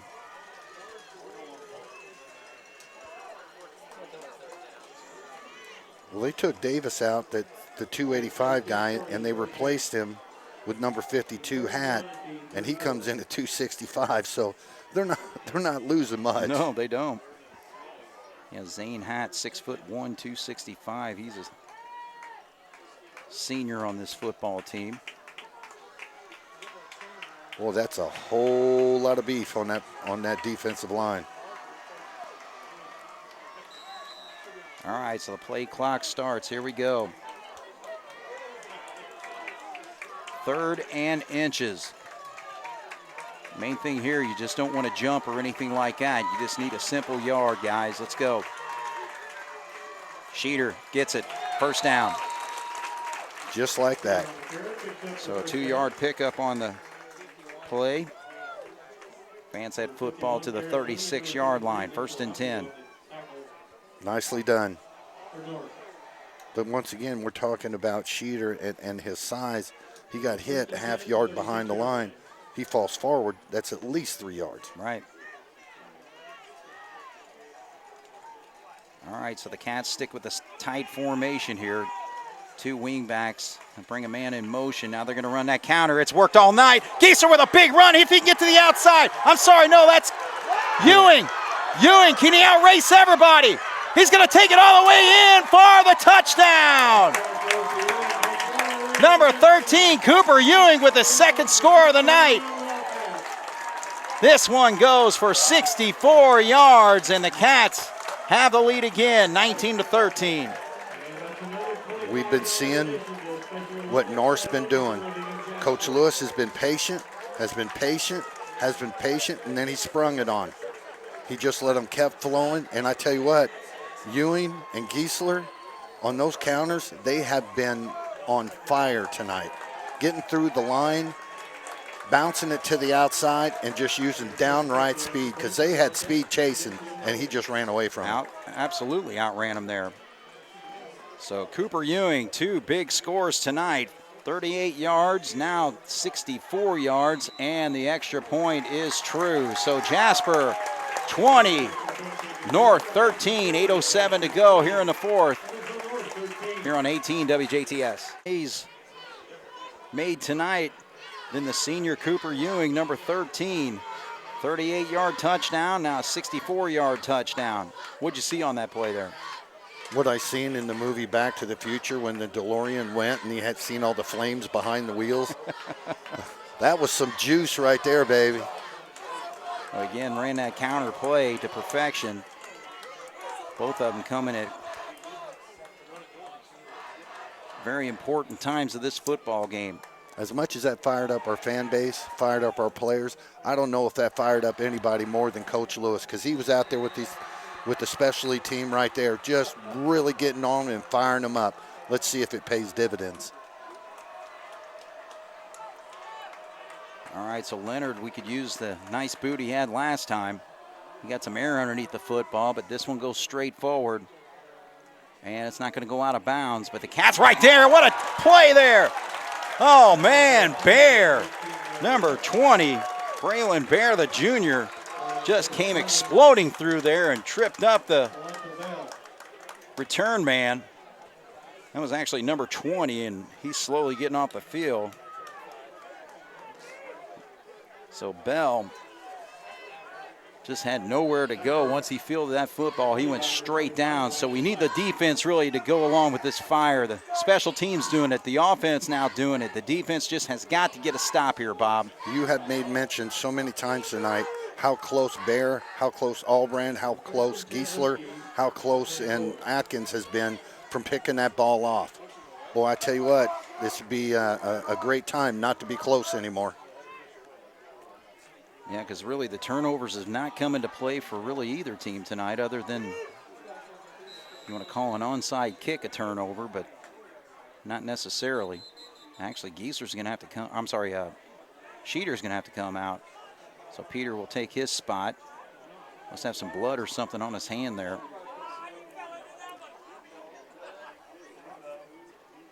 So 8 minutes, 4 seconds. Jasper with a 20-13 lead. Very critical defensive series here for the Jasper Wildcats. See if we can get some pressure. See if we bring the pressure from the outside, because they've been rolling him. Brody, who has given the Wildcats fits all night tonight, playing an outstanding football game for this Evansville North team. Can he do it again? Straight up, and that's a nice start for him. 9-yard pickup on the first down play. You know, Brody is no small guy himself, 6 foot 185, and you can tell that he's very well put together. But as I've talked about with Jasper and being very decisive in their moves this year, he's not waiting around. He's making the decision, and he's going.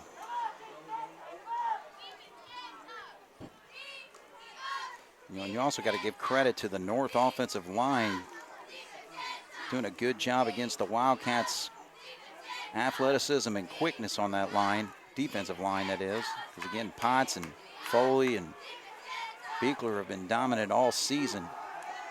And there's a quick hitter right there. So again, North not laying down at all. Connects with Caleb Harris on that play. Goes from the 33 to the 41, so an 8-yard hookup. Well, the bad thing about giving such big yards on that first down, you get second and short, that opens up your playbook to where you can try something. And if it doesn't work, you got third and short. So we need to keep them in second and long. Broady's going to run it this time. Right side. Can't stuff it. Gains maybe 3 on the play.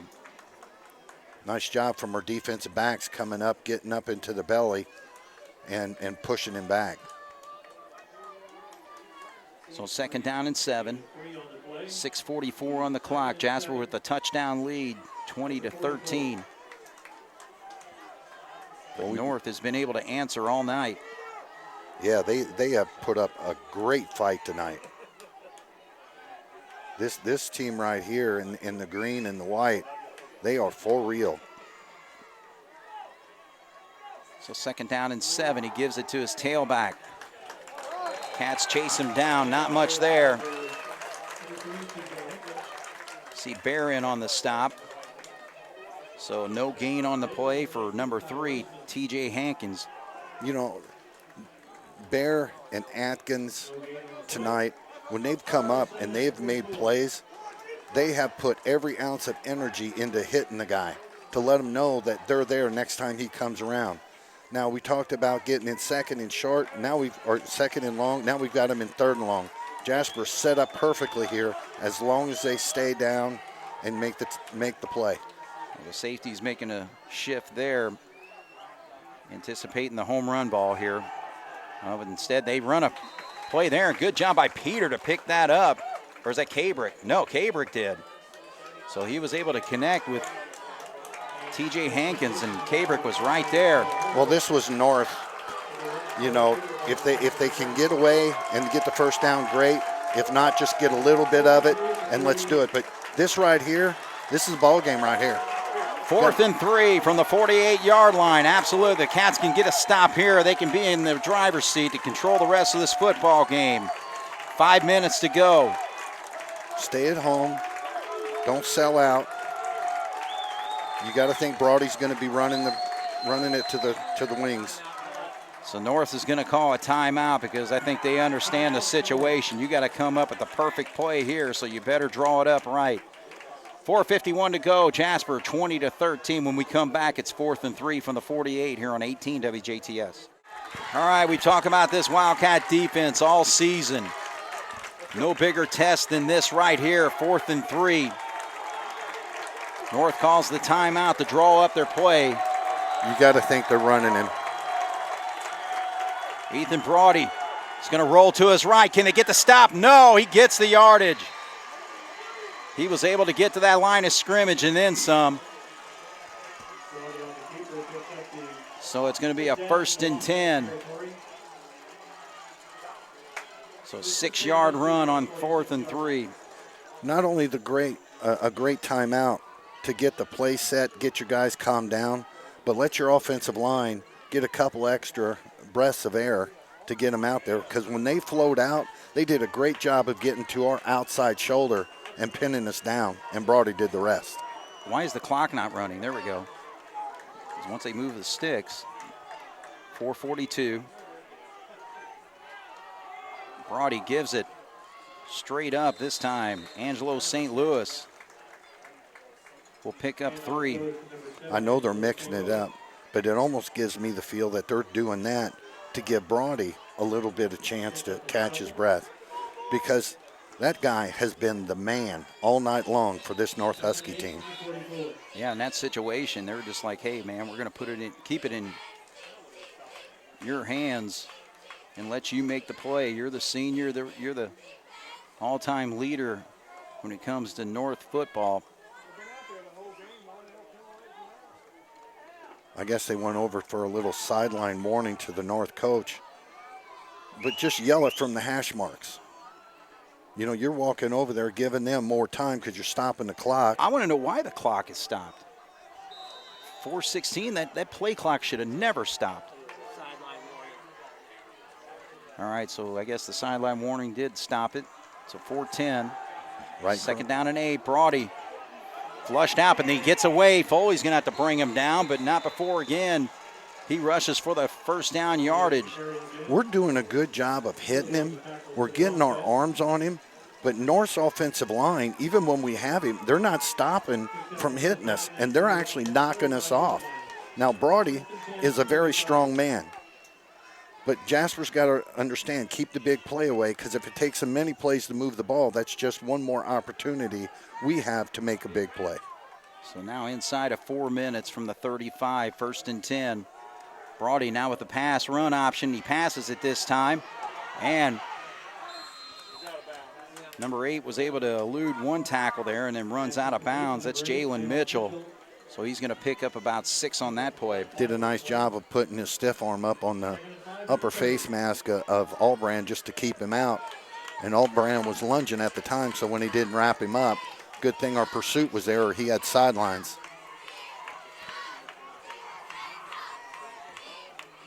Again, they've done it all night, operating from the no huddle.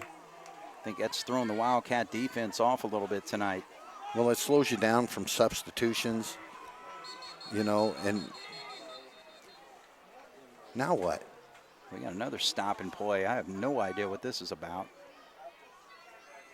Oh, actually, he's making a player go out.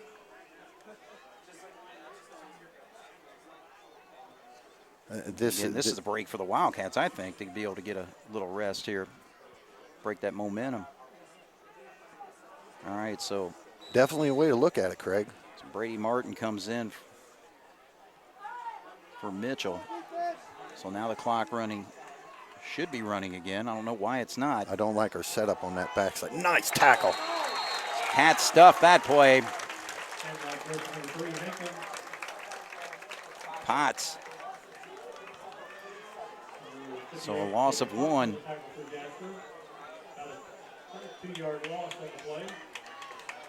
So that's going to push it back to the 32-yard line. So a 3rd down and 7. This is going to be huge here for the Cats to absolutely not give them much to make it a 4th and short. 3:11 on the clock. Going deep. Rolling right. Going deep. Still looking downfield. He's directing. And is that picked off? Yes! What an absolutely outstanding play by Bear. You darn right it was. Oh, my goodness. That's his 4th interception on the season. 3 of them have gone back for touchdowns. But I tell you what, that was a game saver there. Braylon Bear towing the sidelines, Bob. You know, doing what we do, it's always nice to say, hey, watch out for the counter, watch out for this, watch out for that. And then that play actually happens. You have been saying all night, we are so close, we are so close. And it took us this long, but Bear not only doing the break on the ball, he had to plant his toes. And the official was right there. Outstanding play, and you were right on the money, almost like you seen it coming. Well, the game ain't over yet. 2:58 on the clock, 20-13. Jasper is going to have to operate from the 12-yard line. Well, I believe they have 2 timeouts left, a couple of first downs. This game's over. All right, but that's not a good start there. So the Wildcats with a false start.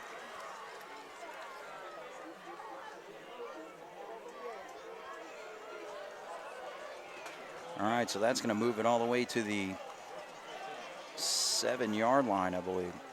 You know, I think the officials have made more calls here, it seems like, in the last 10, 12 minutes than they've made the whole game. Right. I'm not saying it's not a violation, because if they twitch down there from our angle, we can't see it. But boy, oh boy, oh boy.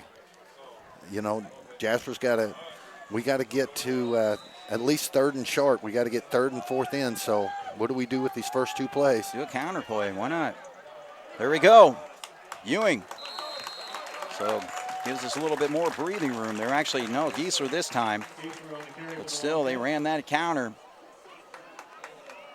And he picks up 7. My friend, you have been on fire tonight. It's almost like you got a playbook stuck underneath all your stat sheets. Well, it's been working. Yeah, I'm with you. I'm with you. So 2nd down and 8. Clock running, 2:28, 2:27. North not making the stop just yet. They want to see where they go right here on this 2nd down play. They make a stop here. I'm sure we'll see a stoppage.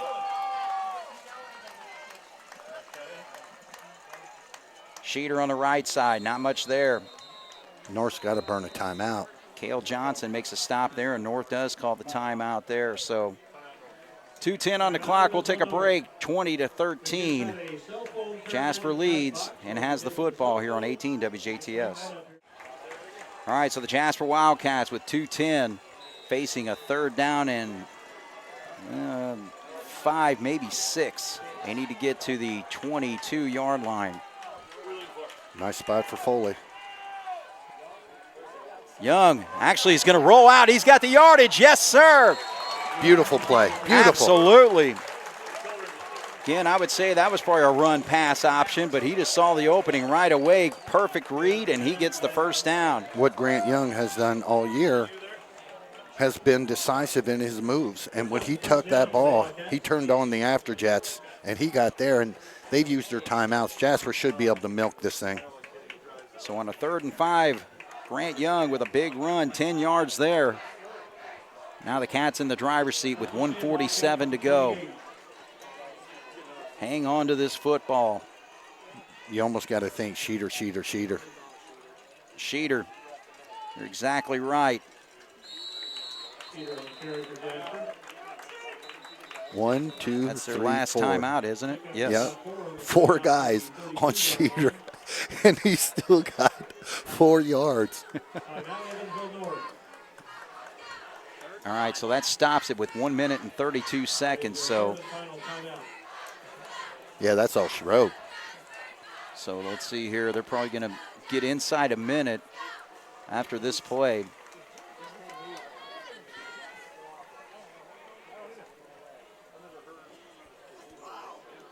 All right, so let's take a break here. 20-13, Jasper leads with 1:32 to go here on 18 WJTS. All right, so the Jasper Wildcats, 2nd down and 6. They should run a play here, and that's going to run the play clock down quite a bit, inside a minute, if they don't get this first down. Coach Lewis was in there. Protection. Protect the ball. Protect the ball. 2-hand Sheeter. Sheeter, yes, protecting the football. So a 2-yard gain there, but the clock's going to run. Play clock at 37, game clock at 1:19. So they'll milk some of the clock down here. A 3rd down run here will continue to move it down. So it's going to be real close. So we're at 1:06 and 22 on the play. Well, providing Jasper doesn't get the first down and we go to 4th, I would bet you $1 to a dime Coach Lewis will let it go get down to a 2nd on the play clock and then go ahead and call timeout. Why not run another counter and get that first down? I'm with you, brother. There it is. Oh, he's met in the backfield, though. So he's going to basically no gain on the play, but that will run it out. So North cannot stop it. There's a 1-second differential, and the 1 second is ahead on the game clock over the play clock. So Jasper was able to run that play long enough, and they are going to win this football game. Man, what a battle, what a heavyweight title fight we saw tonight. My hats go off to Evansville North, an outstanding football team. Couldn't have described it better. Coach threw everything but the kitchen sink at Jasper. The big question that stood unanswered was answered tonight. If Jasper's in a tussle, can they finish? And they can finish. That is just absolutely incredible. I couldn't be happier with these guys. That locks up the SIAC for them. You know, let's finish out the undefeated season next week. But as far as the effort tonight, boy, they showed heart. And a lot of these people, unlike going into halftime, they're leaving the game smiling. Well, and the thing is, coming into the football game, I mean, on paper, North didn't look like the best challenge that the Wildcats had all year. But I'll tell you what, I mean, that football team, very resilient, very resourceful. They utilize their weapons to a T, especially their quarterback, Ethan Brody.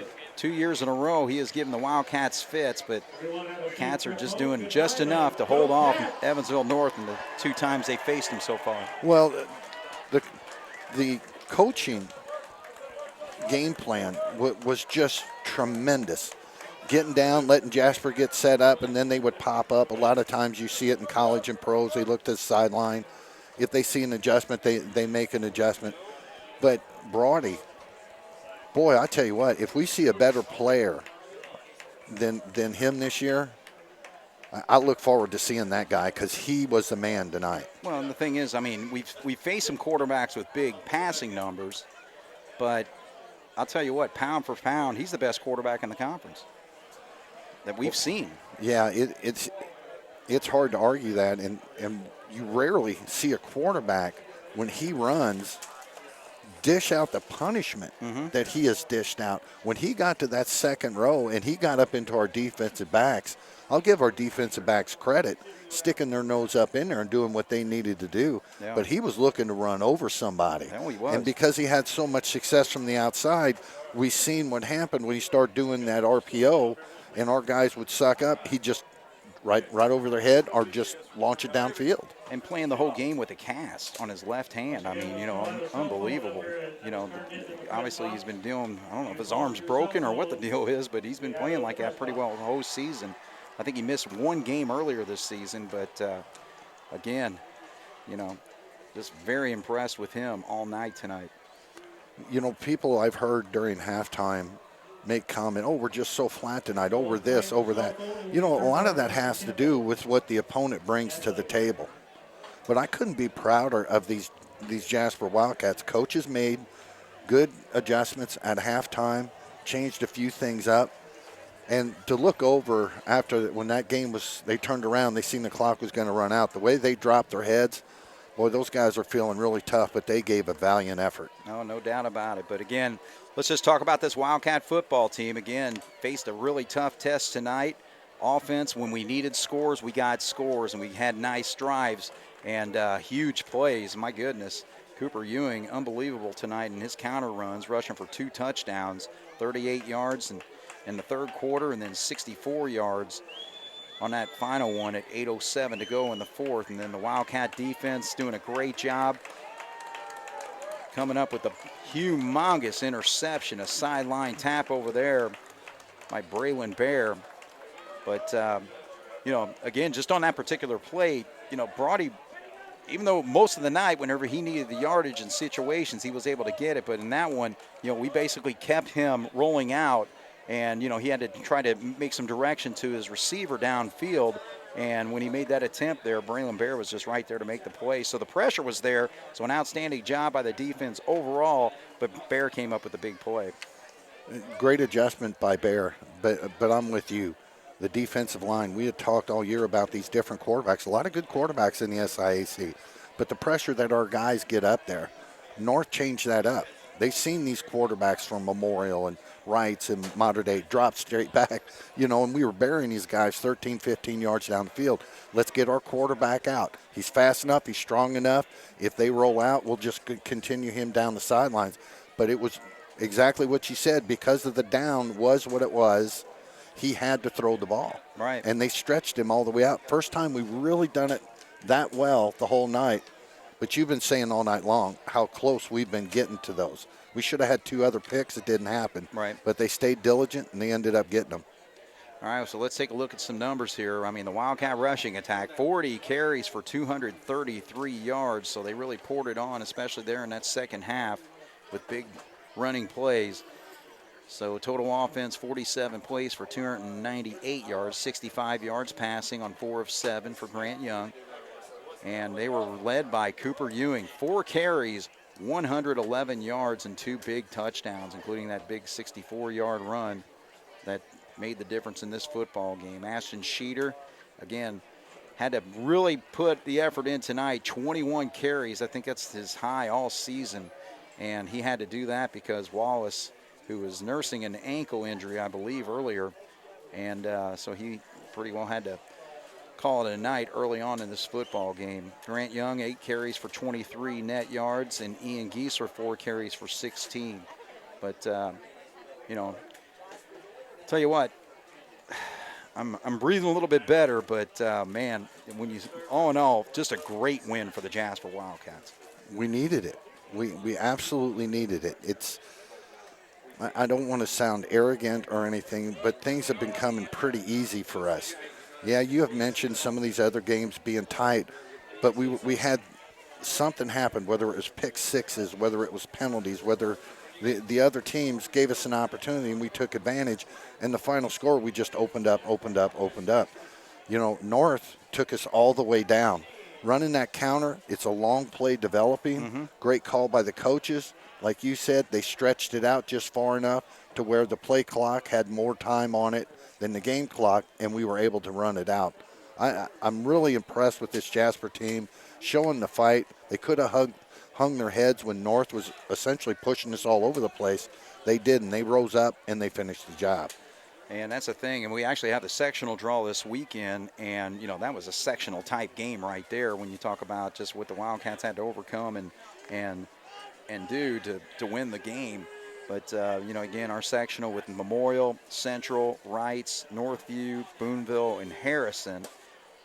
You know, Harrison's 1-6, Boonville's 1-5, but Northview, they always have good football teams. They're 5-1 coming into tonight. Wrights, you know, let's say we have to go down to the Wrights Bowl and play there. You never know what type of Wrights team might show up if that situation comes up. Central, I know that we took care of them the first time around, but, you know, they had a big win last week, and Memorial is just playing really good football going into tonight's action is 6-1.